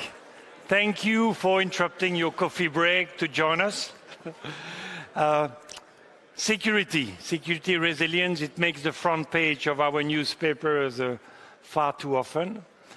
Perhaps to kickstart this session, I will ask you to reach out for your phone once more. Last time today, I promise. Reach out for your phone. And Berec has cooked up a question, to hear your opinion on an important matter. Please, you have it? How secure do you think accounts without multi-factor authentication are? Alors, I'm looking at security expert there. Perhaps I should ask their opinion when they're on stage. I've got the right answer, written on my paper here.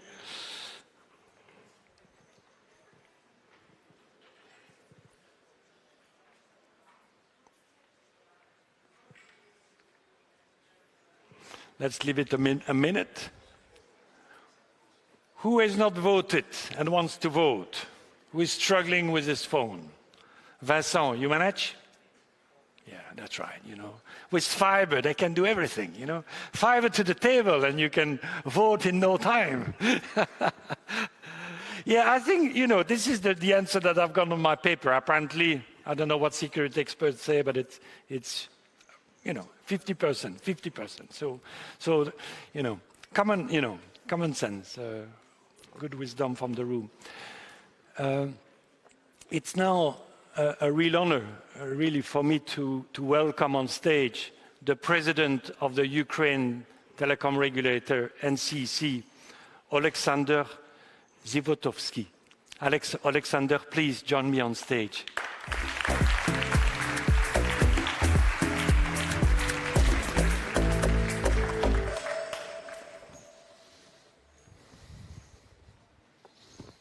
Hello, everyone.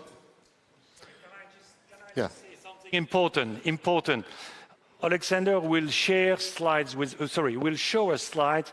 Please do not take pictures, and people following online, sorry, you won't have access to them. I really insist that you comply with this instruction. Thank you. Hello, everyone. My name is Alexander Zhivatovsky, and I'm a head of Ukrainian telecom regulator for quite some time now. I'm very honored to speak to a large audience today. It's not only regulators, not only European Commission, but most importantly, telecom operators, consumer groups, because I think the topics that we're going to discuss today, and I'll show you a few slides, resemble a problem that doesn't have a solution that wouldn't involve the whole, society as a whole. And this is why, that's very symbolic, and I'm very grateful to have, this audience today. So, security, stability, and integrity. As many speakers before me told, just a couple of years ago, 5 years ago, when we were discussing telecoms, it was about fun, about social networks, about being connected to your friends, about new technologies, about industrial development, and all the positive things. And today, I think, and many would agree, we stand at a point where some gloomy times ahead, should I say so. And these items like security and stability become very important. Very important to, I believe, everyone in this room and across the globe. Because it touches everyone, and I'll explain more. The first slide is, we have a war for more than 2 years now. And you see that the war is on 18% of the territory, and that's the current picture. Back in 2022, the northern eastern regions where the war just ended. And in 2022, our main focus was on rebuilding infrastructure. And you might think about it as it's a war, we don't have a war. But when we were discussing, I had this interesting conversation with FCC, with the head of FCC, chairwoman of FCC, and we immediately struck a point that it always, our efforts on rebuilding infrastructure in the war-torn area resembles what the Americans do to prepare and to mitigate the hurricane effect. So natural disasters. Europe doesn't have hurricanes, but a lot of natural disasters occurs, and a lot of solutions or expertise or outcomes from the experience, what we experience there, come handy to everyone. That was the first kind of wave and the first priority for us to deal with. Second priority was that was my previous presentation for the BEREC. It was about the winter of 2022 when the Russian Federation decided to take electricity out in our country. And we experienced blackouts. And one of the solutions to that was alternative sources of energy, which came as a shock to telecom operators, because with the discussions that we were having at that point were very simple.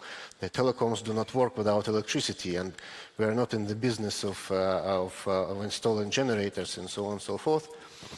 And the key challenge was to not only to acquire generators, but to manage the flows of fuel, of people that had to run and recharge the generators and so on and so forth.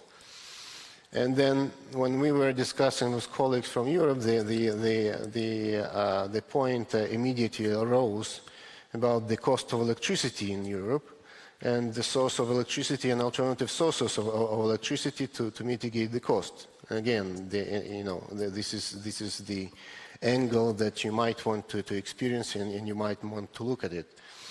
And for example, we introduced on the electricity front, we introduced a regulation where we required telecom operators to maintain service within 3 days of blackout. It was tough, and we spent the whole year of working with operators in sourcing the generators and making sure they're all installed in the right place. And I can tell now that, to the northeast, there's a city of Kharkiv, a 2 million city before the war, which is being now pounded by the artillery. And they went into a blackout a couple of days ago. I was glad to see that, during the blackout, about 50% or more than 60% of mobile base stations were working, partly because mostly because they had alternative sources of energy installed, the batteries in place, the people with the generators, and then the fuel supplies are in place. So it works. And these things happen, and I think this is what we all can learn from. Today, we have should I say the third kind of, we experienced a case which isn't related to war as a whole. It can happen in any country. So just to give you an update on what we're talking about, we have 3 mobile operators. The largest is 24 million subscribers, then 15 and 9 million subscribers. One of those mobile operators on December 12, early in the morning, he went down. There was no service. The disturbances happen. It usually lasts maximum an hour or so. But by the middle of the day, by 12th of December, it was clear that it's massive. And the security service wrote into the operator, and it was clear that it's a massive cyber attack, and everyone was aware that this is very serious. Now, it says that the access to main services was restored in 1 to 4 days, but I can tell you that those were long days.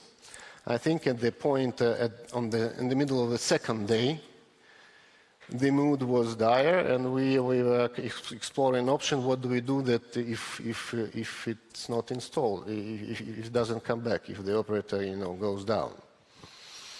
And there were again, these are kind of stages of shock, but when you get out of it, you get solutions and you get stronger. And this is what I wanted to share with you, what we've done. We're not really experts in cyber, and maybe my colleagues, panelists today will talk more about cyber stuff, but what we were doing as a regulator is to mitigate the effect of a situation when the largest mobile operator goes down. So what happened was approximately, 24 million is a total number. Many people had 2 SIM cards, but we estimated that total deficit of subscribers with no service was approximately 15 million. Remember that the other 2 operators had one 15 million and the other 9 million. So the idea of moving at least 15 million of subscribers to the networks of 2 other operators again brought additional red flags to us and brought some counterintuitive measures, like we froze national roaming, we froze mobile number portability because of a fear that the networks of the 2 remaining operators will be overcrowded and will go down as well, which is brought another fear to us. there were QEs to the shops of the mobile operators. I think on that day, on one day, on a single day, the police registered about 1,000, it's not criminal, but administrative offenses when angry people were going to the shops and demanding SIM cards, and the operators didn't have SIM cards. When we were talking to the two other operators, we were discussing, you guys, how many SIM cards do you have in store if we need to, to give to people out on the street? The answer was just 1 million for the two of them. And as a normal business, any operator, and the mobile operators in this room will agree, they operate on the business as usual norm, and they usually keep, if I remember correctly, about a few weeks supply of sales of the SIM cards. And the whole infrastructure of the operator is built around number of subscribers, and none of the management, none of the mobile operators, none of the telecom operators, I think, never have encountered a situation where they would need to accommodate twice the number of subscribers.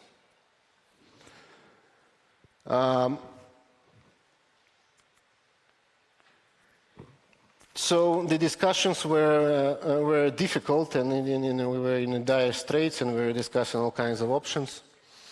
One of the immediate outcomes or immediate solutions was an agreed plan between three operators to transfer frequencies, to make sure that the other two operators will be able to absorb influx of new subscribers.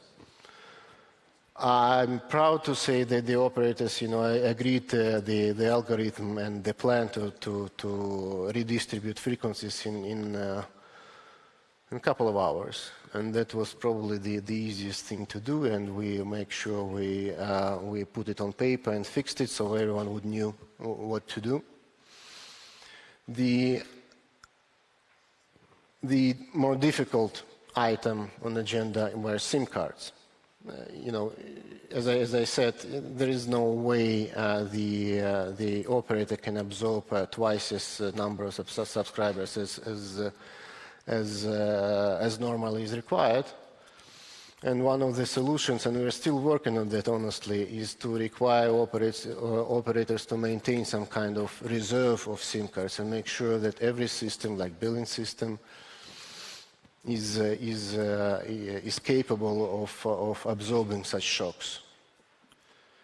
The other terrible thought was, well, what do we do if the two operators go down? Then there is no solution to that. If 2 out of 3 mobile operators go down, the remaining one, there is no way it can support or maintain service. So the focus was we started talking to fixed operators and started making sure everyone was ready to open free Wi-Fi in the malls, in the shopping centers, and make sure that people that lost connection knew where to go and to access and have a call to their friends and families. So these are kind of three items that we work on, and I think one of the difficult one is the SIM cards and the capacity of the mobile infrastructure to absorb sudden influx of a lot of customers.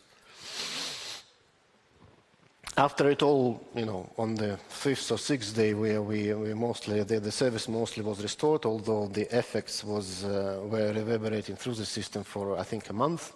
Certain services were down, and like machine to machine and so on. But we asked the operators, so when the fog cleared, we asked, so what do you think? What do you think the outcomes? What are they? What would be the recommendations? Well, of course, the first item on that is you might have guessed, is about logins and passwords. This is all where it all started, the cyber attack, and it was number one on the replies from the operators. Then the backups, the fear that the backups will not come back, the databases will not restore. and the operator, the 24 million subscriber operator, will lose its customer base very high. And now we have a whole set of discussions on types of technologies for the backups, but this is one of the most important items. Then organizing staff notifications. How do you manage staff when there is no connection? You run a mobile operator and suddenly there is no connection, and you're in a situation where you can't contact your, I think it's 9,000 employees. Yeah, so that's the backup system for the management of staff. Different domains for productive and technological subsistence in the network, like layers in the distribution access rights, audit of the accounts, and access control. This is all related to cyber defenses, but this is kind of the answer of the operators on what they perceive everyone must do to make sure this doesn't happen again.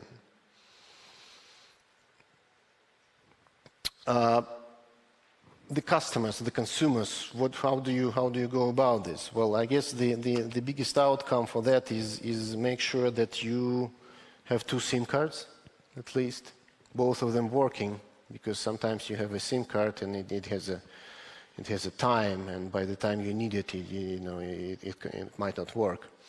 If you're a business, it makes sense to have backup plans for telecoms with these 2 operators. Again, then the capacity of your customer service center, the capacity of human resources, and the capacity of the whole infrastructure of the operator. Because when the crisis comes, it's no longer business as usual, and you have to have some kind of reserve or cushion within your infrastructure to make sure that if the stuff happens again, you will be able to absorb both influx of new subscribers and maintain your network and make sure you do your service right. So why am I, the whole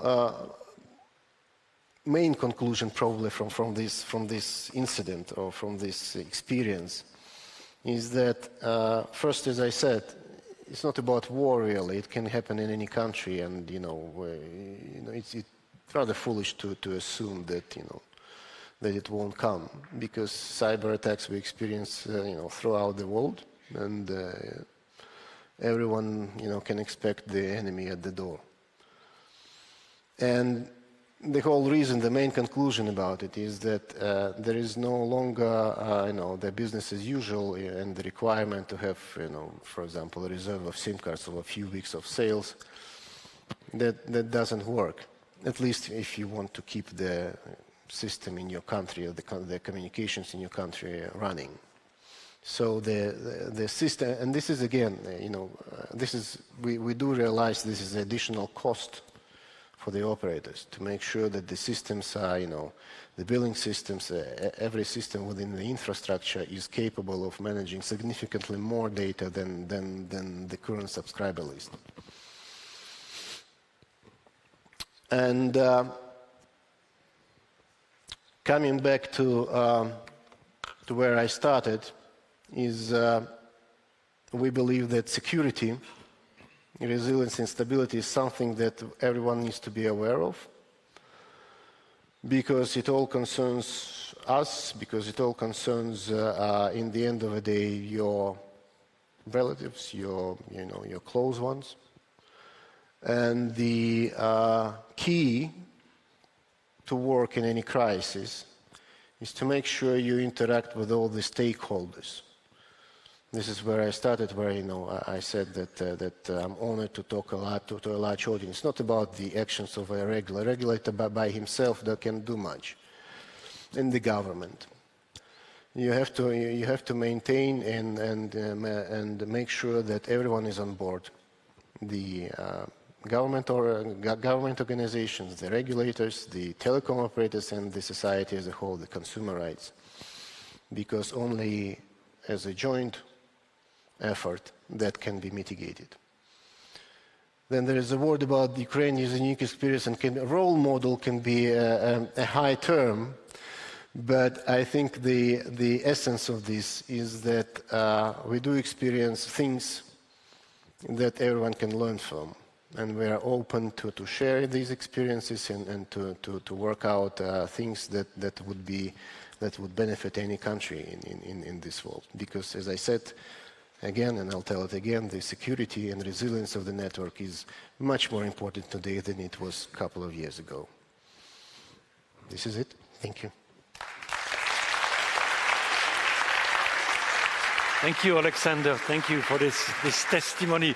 Please join us on stage. May I ask Schiele, Kate, Jan, and Jaakko to join me on stage? Where do I sit? Alexander, please here.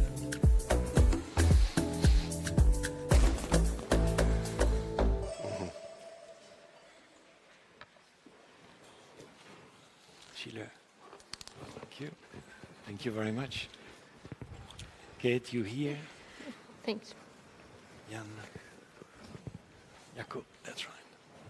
Thank you. Wow, what a presentation. We have a distinguished panel to continue the conversation on security, perhaps in less dramatic circumstances. Yeah. Although if we start with you, Jaakko, you're the Chief Security Officer for Elisa, the well-known Finnish operator, and you made a front page of newspapers for said reasons. Can you explain a bit what happened? Yes, of course. As we have heard quite many times during this event, that the security situation has changed during these last 2 years, and we also had our own part on that, and because Elisa is the owner of the submarine cable that was broken in the Baltic Sea. And if I may elaborate that a bit more, in terms of cable operator, that was just an ordinary event, as we have anchors tend to break cables, fishing tends to break cables, and volcanic areas, volcanic activities is breaking the cables. But during these times, we cannot rule out malicious actions also.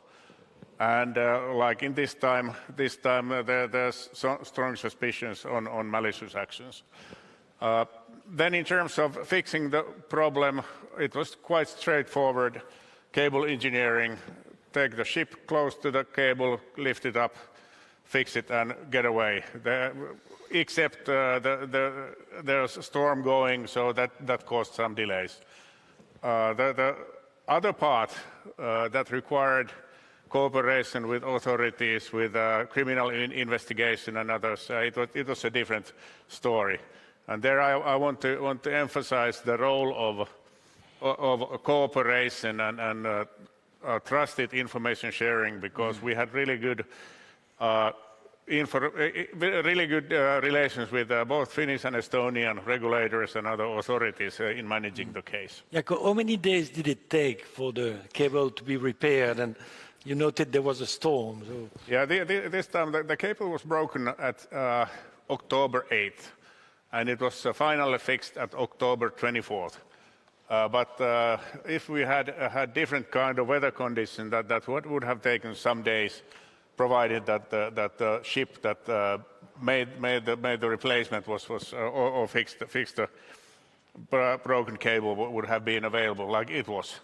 Yeah. And there I want to emphasize one thing is that as a player who has been building international networks for a long time, that cable broken cable didn't have any effect on any services, because there was redundancies, enough capacity and other ways. So in terms of services, it was kind of no news, but from other perspectives, it was quite important, and I understand the high media coverage on the case. Yeah, a dimension on which you drew my attention when we spoke was that this is a cable that was linking two member states, yeah.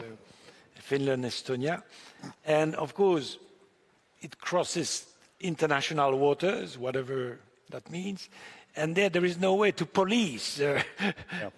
So can you elaborate a bit on that? I naively thought you could send the Finnish police to chase any ships cutting your cable, but that's not so complicated. Yeah, that's now I'm on a bit on my weak areas, because there's a maritime law that governs the actions that. We don't need the details, just. There, but like the ship that was thought to be reason for that break, it traveled from St. Petersburg to China, and it traveled on the international waters. So the only means that authorities were able, they were just able to call with a radio. But apparently the captain was so busy that he didn't have any time to respond for the calls. Mm-hmm. Okay, thank you, Chaco. Let's move to now a completely different perspective on security. This is compared to our debate, Camilla. Security is a much more diverse aspect, and we now move to Kate. Kate, you're a researcher at the University of Utrecht, and you look at security in perhaps a less dramatic, although we will see, less dramatic aspect, which is how we as users, we perceive corporate policies on security. So what do you do to find out about that? Well, thanks a lot for having me.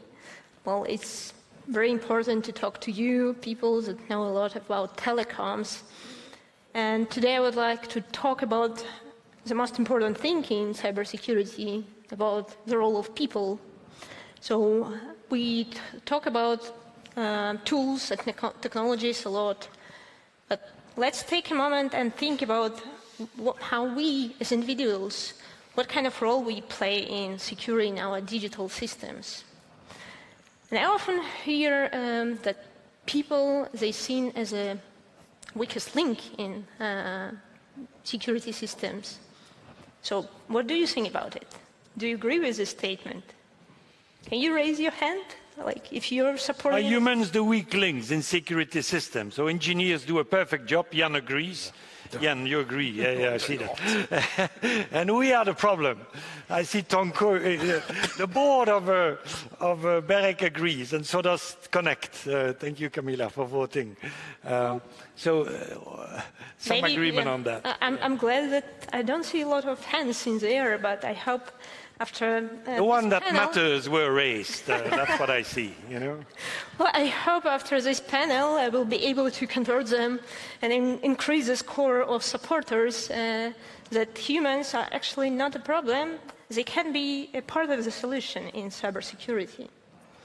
So, but let's first to look into cybersecurity systems. So, they're in essence socio-technical systems, so they consist of the several components like people, technology, and processes. And this, well, if you look into a more detailed level, they also include additional factors like governance practices, regulators' perspective as well, and how organizations function. So, and how these factors come, they relate to each other, how they come into play. So, if we look then, what is the place of people in this socio-technical system? So, they're in the center using technologies in order to get the things done, like work for organizations. And they're surrounded by the processes who basically put in place in order to restrict any possible problems or unwanted behavior. So, in essence, if we look from the outside in, people in the center doing something bad.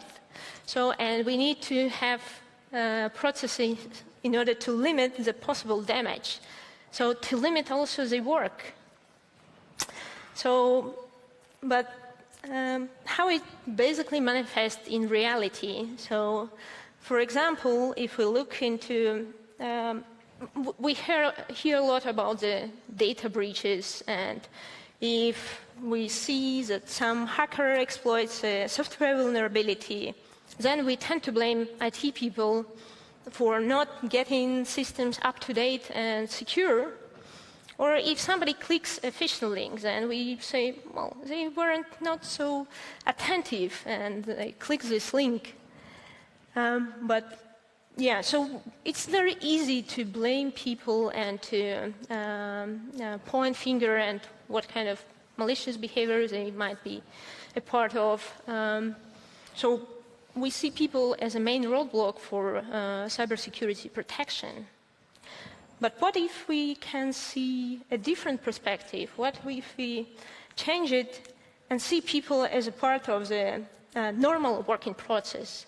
So that they're not only making mistakes, but they also doing the work in the organization.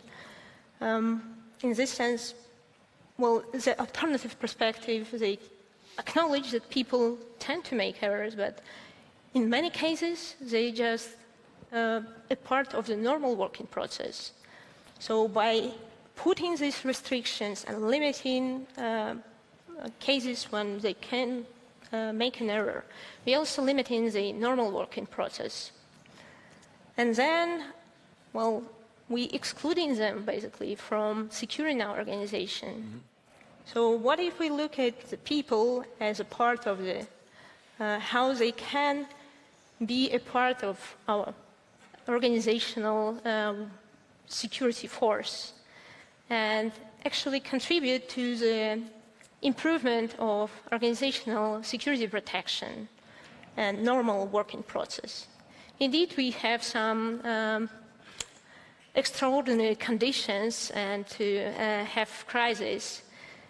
But if we will live with this feeling of the constant crisis, we won't be able to do normal things, normal processes.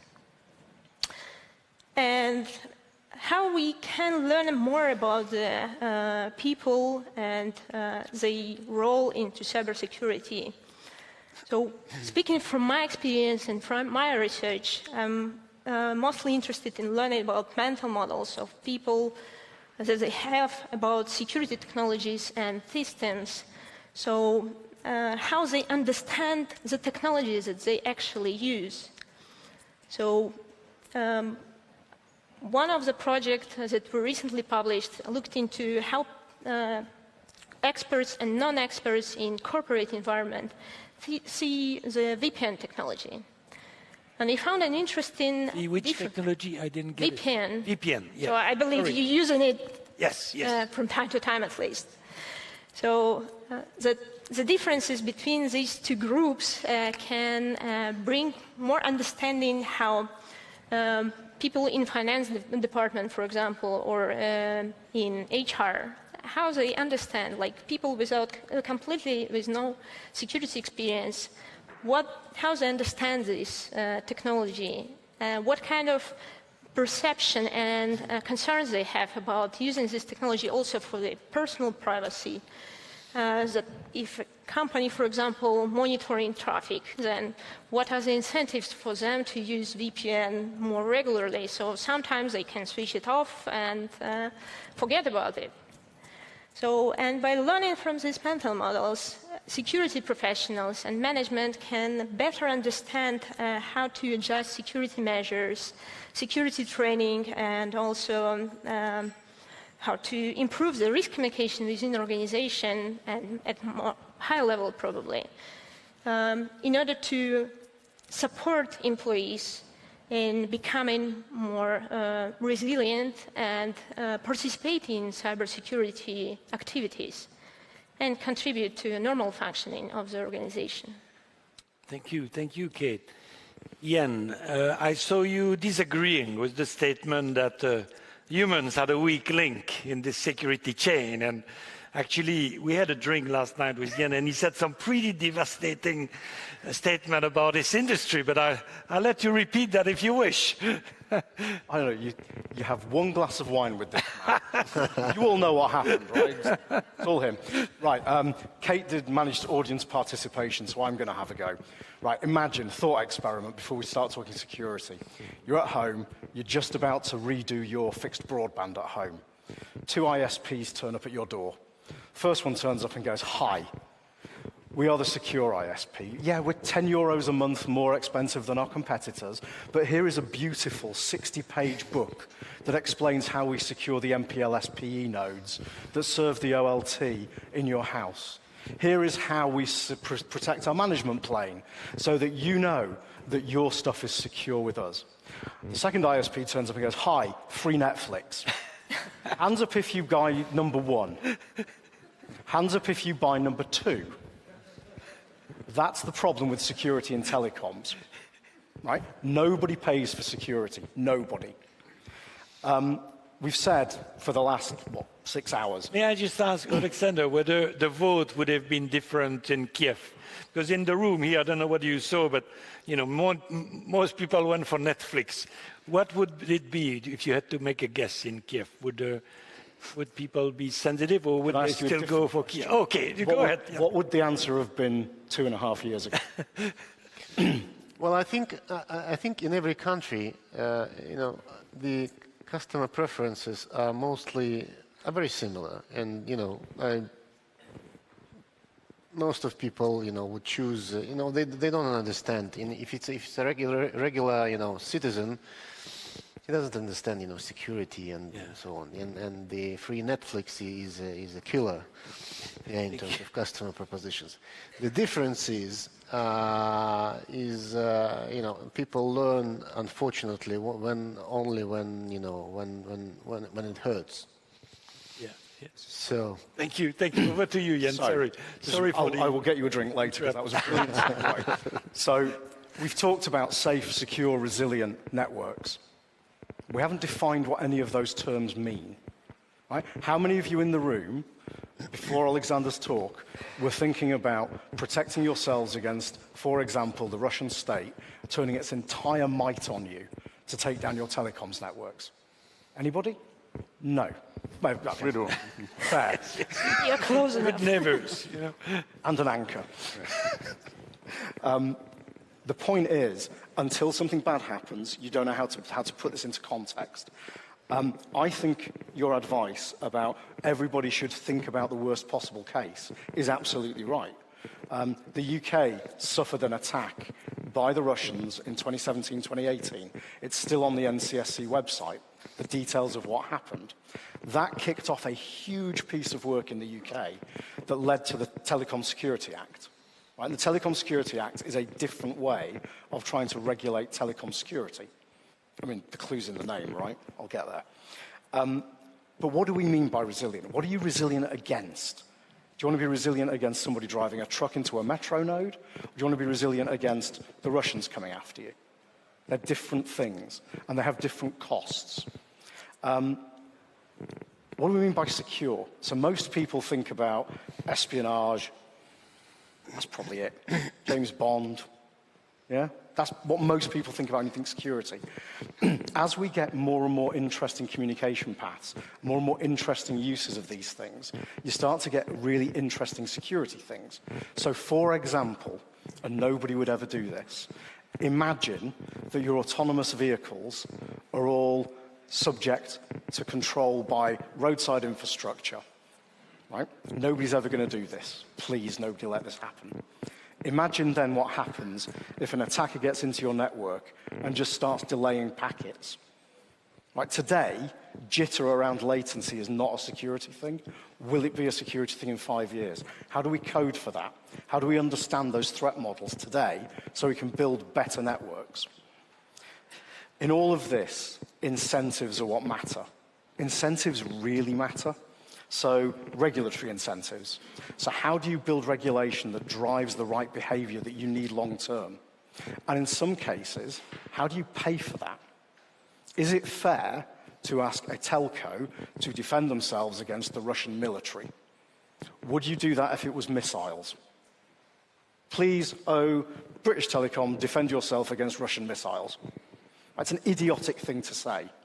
How do I get them to understand how to defend themselves, but also make it commercially viable? Commercial incentives really matter. We were talking about diversity of equipment supply when DG Viola was talking. Right? The thing that's holding that back is not technology. The technology is trivial. The thing that's holding that back is lawyers. Sorry to any lawyers in the room. It's patents.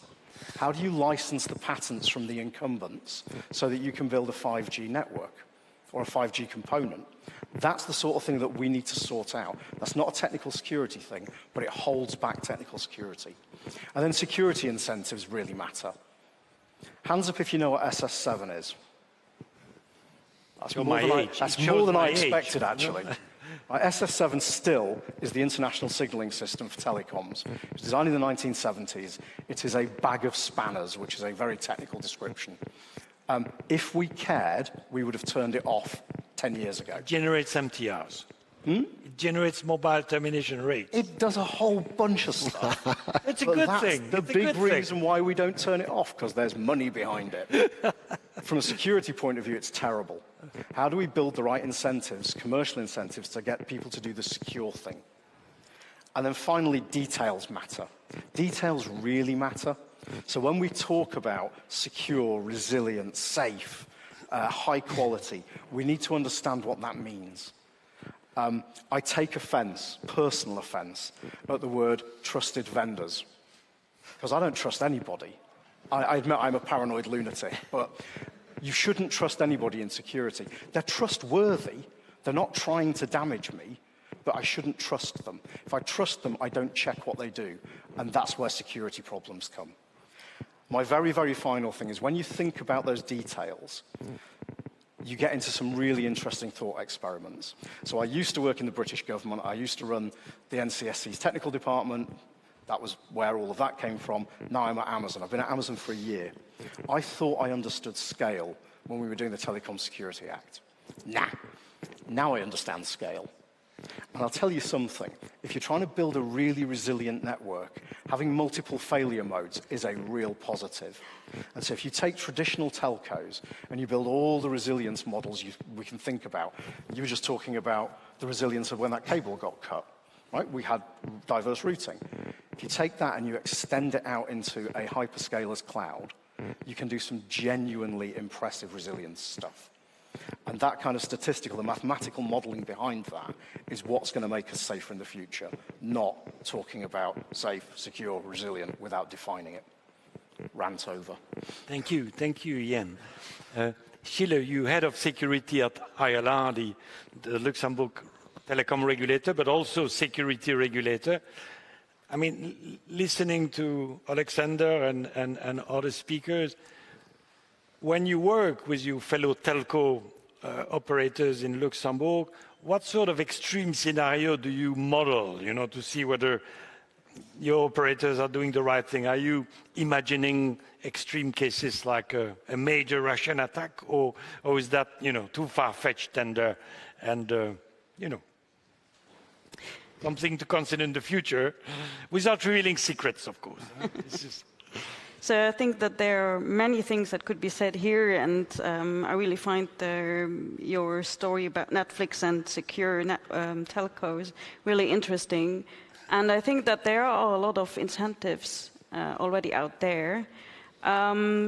We don't usually go there and tell them yet what scenarios to take into account. But one of the major steps is already within NIS2, which is coming soon.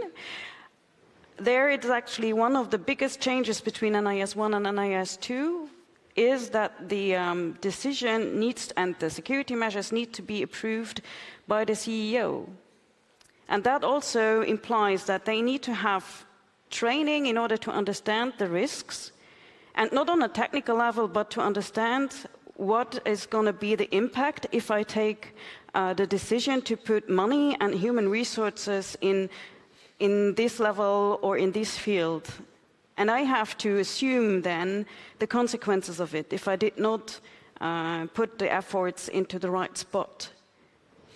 And I think that makes also the whole NIS2 is basically the idea that you don't have to choose between the operators with Netflix and not Netflix, but that all of your operators will treat first your data securely, but also that they will provide a resilient environment. And especially in scenarios, what was mentioned before in the keynote by Alexander, is that you have to basically take into account the worst case scenario and hope for the best, but be prepared. Be prepared. And it does not mean to be, or need to be like a Russian attack, but it can be just a flood, like you said. There can be many scenarios, but you just have to, try to be resilient, and you can never have 100% security, but put your efforts in the right spots and make an analysis and see where you want to invest in the future. Thank you. Perhaps to pick up on one of your points, Sheila, which is that the NIS2 puts the spotlight on the sea level. You know, it's not anymore the IT guys at the end of the corridor that are guilty if something goes wrong, but, you know, the guy in pinstripe suit have to take their responsibility. How, Kate, you're the human factor into this. You talked about the humble users, you know, the rest of us here dealing with security, double authentication and so on. But have you worked on the C-level guys? You know, do they have any attention spans for these unnecessary expenses that brings no return? Well, I heard some stories. And we're in the business of taking risk. Why not take this one as well? So how do you deal with that?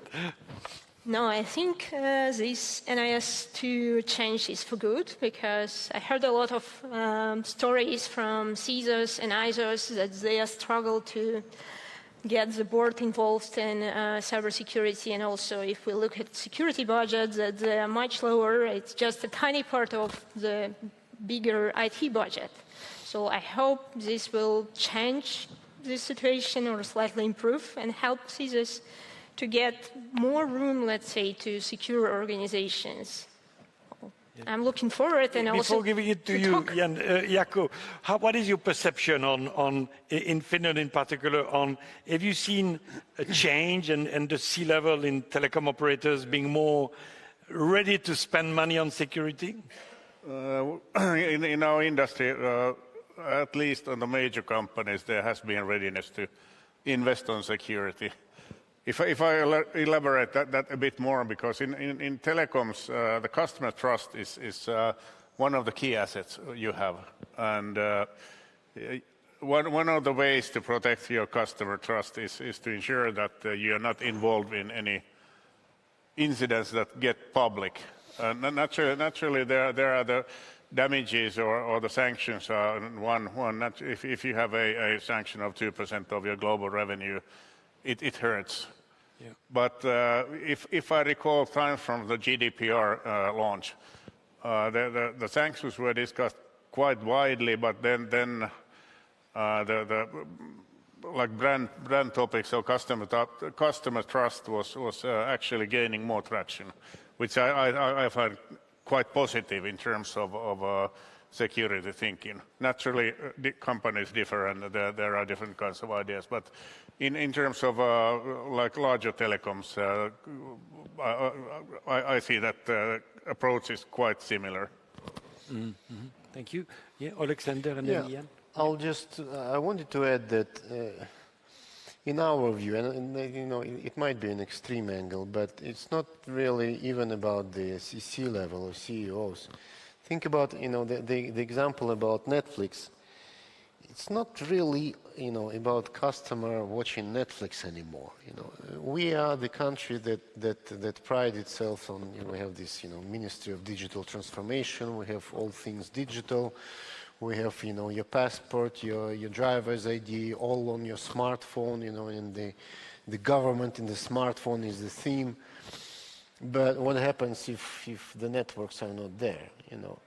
So if you're a government or you're a country, or even you're a citizen that is voting in a government that is pursuing digital agenda, this security, this is an intrinsic element of that, because you can't allow digital anything if you don't have security in place. It's not, you know, so I would take it a bit further. You know, it's a responsibility of those who are running the country to make sure that the citizens in a crisis are capable of using, you know, key basic public services.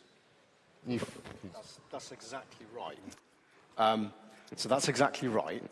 My challenge to you is that those telecoms operators went from being, as you move to digital government, they go from being a convenience to being your critical backbone for your interaction with your citizens.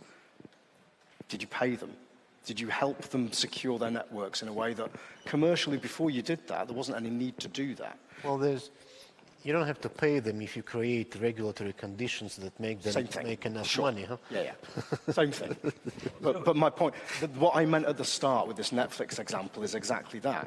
You know, we expect telcos to do things that are not natural for any commercial entity. And I think the NIS2 stuff is either going to be exceptionally brilliant or a catastrophe. And I think it would be one of the two. In what sense? So because you're now into fiduciary responsibility for the C-level, right, and they're going to make decisions. And those decisions, hopefully, will all be aligned. You get everything aligned in the right way. You know, they spend the money, they do the security, they get regulatory positivity, and everybody's happy. There are less happy paths for that. And we went through something similar in the UK a few years ago. I don't know if we've got it right. Time will tell. Right? But in terms of getting one throat to choke in an operator, I think that's absolutely critical. Yeah. So what's the conclusion? We obviously, with the Netflix story, we cannot trust consumers to vote with their wallet for security. Forget that. We have doubt on whether the C-level would voluntarily do it beyond a certain point. So what Alexander was saying was calling for a very strong regulatory intervention. Is this where we're going? Or? Yes? So look, I'm going to say something unpopular, right? If I haven't done already.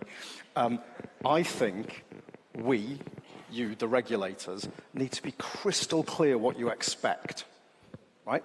Tell the operators exactly what you expect in detail. What scenarios do you expect them to cope with? How do you expect them to cope? What's the recovery time? Alexander's example of the SIM cards. How much do you want? Pick a number, right? At some point, that's going to go beyond what is commercially viable in the regulatory framework you have today. And then there's going to be a gap. And identifying that gap and being honest about it and saying how we're going to close that gap, I think is the only way to make this sustainable. Shall we first go to Schiller, and then to you, Jakob. But Schiller, is this how, and from what you hear of your colleagues in other security regulators across the European Union, do you think that this level of guidance that Ian is calling for is delivered by regulators at this stage, or is it something that will be delivered in the future? Well, I think this is kind of a top-down approach, and I don't really like it.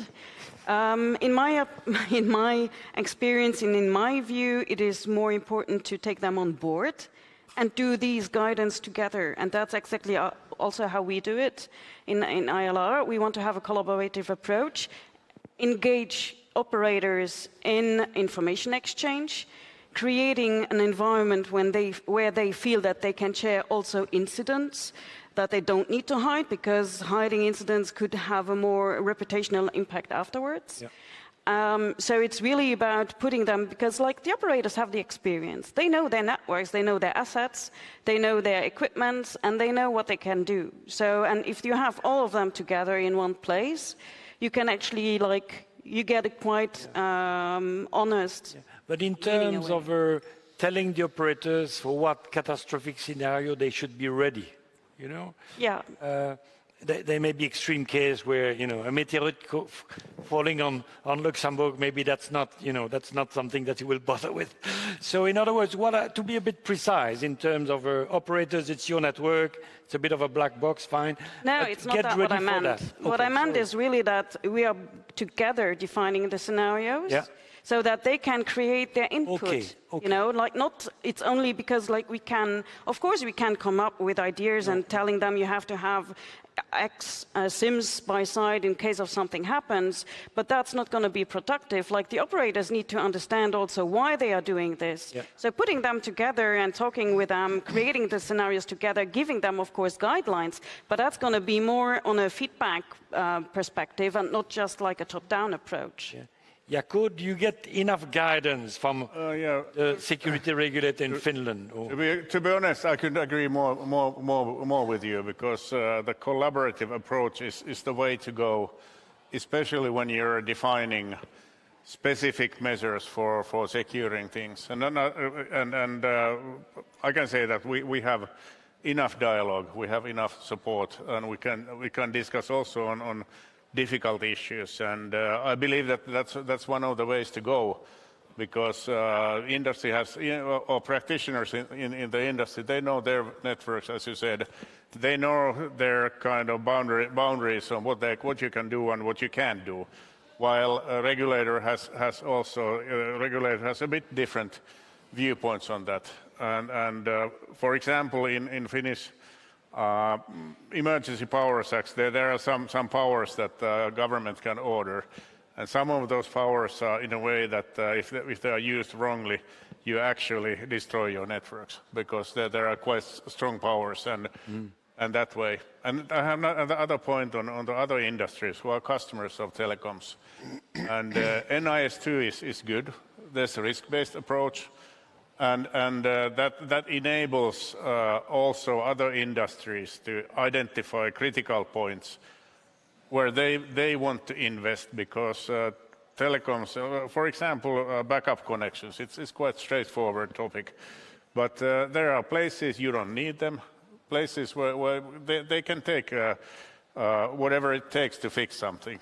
And then there are some places like, for example, hospital, where you have to have ongoing connections, you have to have ongoing systems in order to ensure that patients can be treated. So the risk-based approach and collaboration also with other industries is I think it's key factor. And the last point, if you let me tell you, exercises is good. It's a good way for fostering collaboration, testing your means, testing your ways of doing. And maybe you can explain the blue and the red team. What do you do with that? We are actually last week started a large major exercise in Finland. We have more than 650 participants from 180 companies. Then, in addition to that, we are having participants from the government on different ministries, different authorities, and also from defense and law enforcement. There, now we are having in the phase that we are building like knowledge and common idea, but in October we are having the active phase where we have those teams are organized as blue teams that are simulated companies, and then we have a red team that's attacking. It consists of criminals and also state-level attackers. Which team did you play, Jaakko? I'm playing on the red team. I knew you were a bad guy. Thank you. But I'd like to promote exercises. They are excellent ways of ensuring that you can speak on the same vocabulary, and naturally, if something happens, it's much easier to call somebody if you know him or her. Yeah. Sheila, is this a practice that is common among your colleagues across Europe, the idea of organizing this sort of a blue team, red team games, you know? Yeah, there are at different levels, there are different type of exercises. I mean, at NATO level, there's more typical like the red and blue teaming, or ENISA is organizing every 2 years an exercise. But also tabletop exercises are important to check the procedures. So that's pretty common, and we do that too with the operators. Thank you. Ian, I was intrigued by something you said earlier, provocative statement as usual. You said technology is trivial, intellectual property rights are the problem. Did I get that right? Or? For market diversification in radio networks, yeah. So can you just take me by the hand and make it even a bit clearer? Look at the 3GPP standards. Look at the ETSI standards. For everything that's in there, someone has contributed that piece of technology. And they've contributed it with a requirement that they will license the technology, the underlying technology, on a fair, reasonable and non-discriminatory basis, so FRAND. And that means that it doesn't have to be the same for everybody, but you have to be able to defend how you license your patents. 90-something% of 5G patents are owned between Nokia, Ericsson, Huawei, ZTE, Samsung, and Interdigital, I think. So those 6 companies, they all trade. So they say, well, you can use mine if I can use yours. Right? If I want to turn up, Ian's Honest Base Stations wants to set up and build a new entrant, how do I know who I have to license something from? I've got nothing to trade. So I've now got to invest huge amounts of money, potentially, in an unknown set of risks to understand which patents I have to license to build this widget. Right? The industry is completely opaque at the moment. We need to open it up so that I can come in and go, right, I want to build a lo-fi coder. I need that patent, that patent, that patent, and that patent, and it should cost me about this much. Because then you can start to build a sensible commercial model. Okay, that's... thank you. Kate, I would like, I see the clock is moving. I hate to stop this debate. It's fascinating, you know. But at some stage, we need to hand over to Robert. Kate, many of us in the room perhaps have responsibility for security and are wondering how to improve awareness among our colleagues. If we follow your theory that the human factor is the weak link, what is your, you've done a number of surveys, lots of interviews. What are the best practices that you have seen? The thing where, that's the way to do it. This is how, you create the awareness and make your colleagues security aware and not clicking on stupid links. I mean, I'm sure you know what I mean. We all face these sort of problems on a weekly basis. Any silver bullets? Well, Philippe, I have bad news for you. There is no silver bullet for this. So disappointing. The CISO of our university were upset with the result of the mailing campaigns that they have. Only 8 or 9% of reach out to employees of university. So even, us not going so great. And you see security awareness as a kind of golden goose or cure for any security problems. Yeah. But think about how, from technological perspective, you can help users to behave, do good security behavior. So what security professionals, how they can design security in the way that is more usable and people, they won't be so needed for spotting these links. So how we can think about, more technical solutions. So don't see cyber awareness as a part of the, securing 100% of your organization. Also, security is not a part of working responsibilities of employees in the organization. Why are you making them be alerted and work as a spam filter or, What kind of reason do you have for this? So we need to start maybe earlier and educate people about security practices. We need to do something now at the organizational level, indeed, but we need to also think about future, so how our kids will use security and technology. So what they will learn about security practices and good behaviors, how they build these habits. I think now it's important. Thank you, Ted. That will be the word of the end. I'm so sorry to kill such a nice, interesting debate. Please join me in thanking our panelists. Thank you. Thank you very much. Please. Thank you. Yeah. And I'm now delighted to welcome back on stage Robert Morik for a few words of conclusion.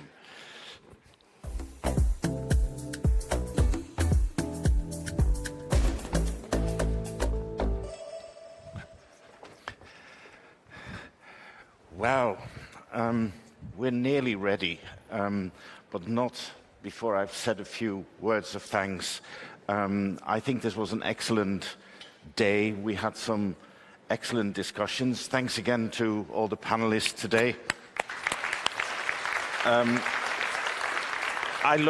I learned a lot, and it was very good to get all the input that they gave.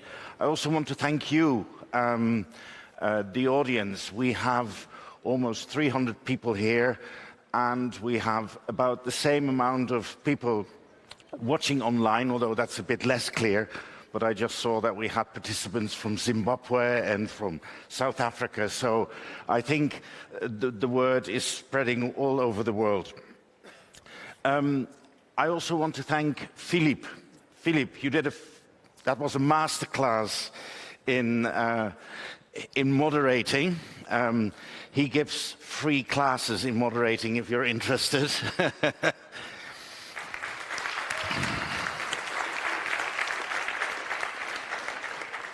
I want to thank the co-chairs. Again, they did the big event this morning. Their efforts, their help, their explanations this morning, they are invaluable. So thanks to all the co-chairs. Then I would love to, there's a lot of work that has gone into organizing this event, months of preparation in selecting the venue, in organizing all the tables, inviting you, the security, etc. And I would like to thank both my team and the BEREC office for helping and organizing this. One little special word to Laszlo, the head of the BEREC office, the director of the BEREC office. This is his last stakeholder event, and he's done a fantastic job over the last 10 years, and this year was no different. So thanks, Laszlo.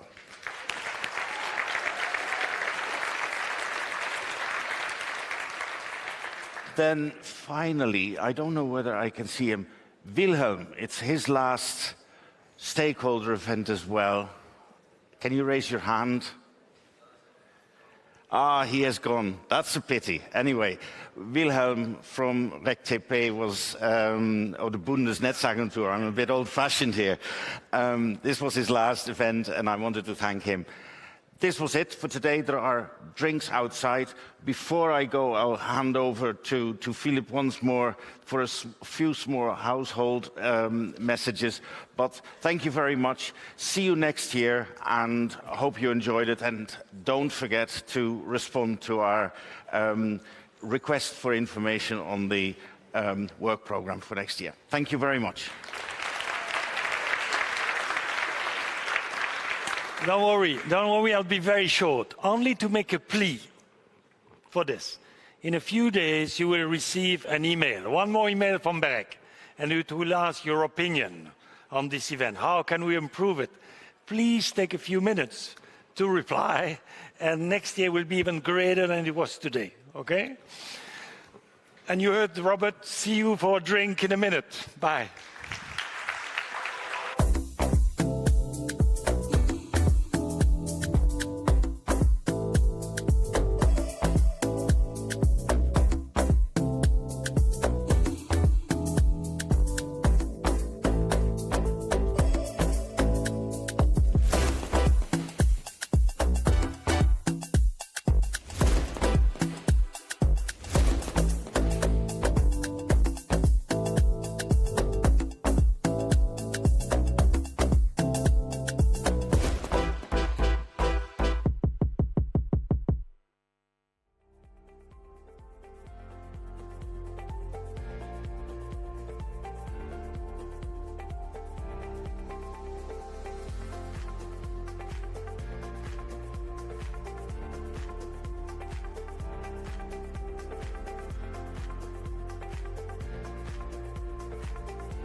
of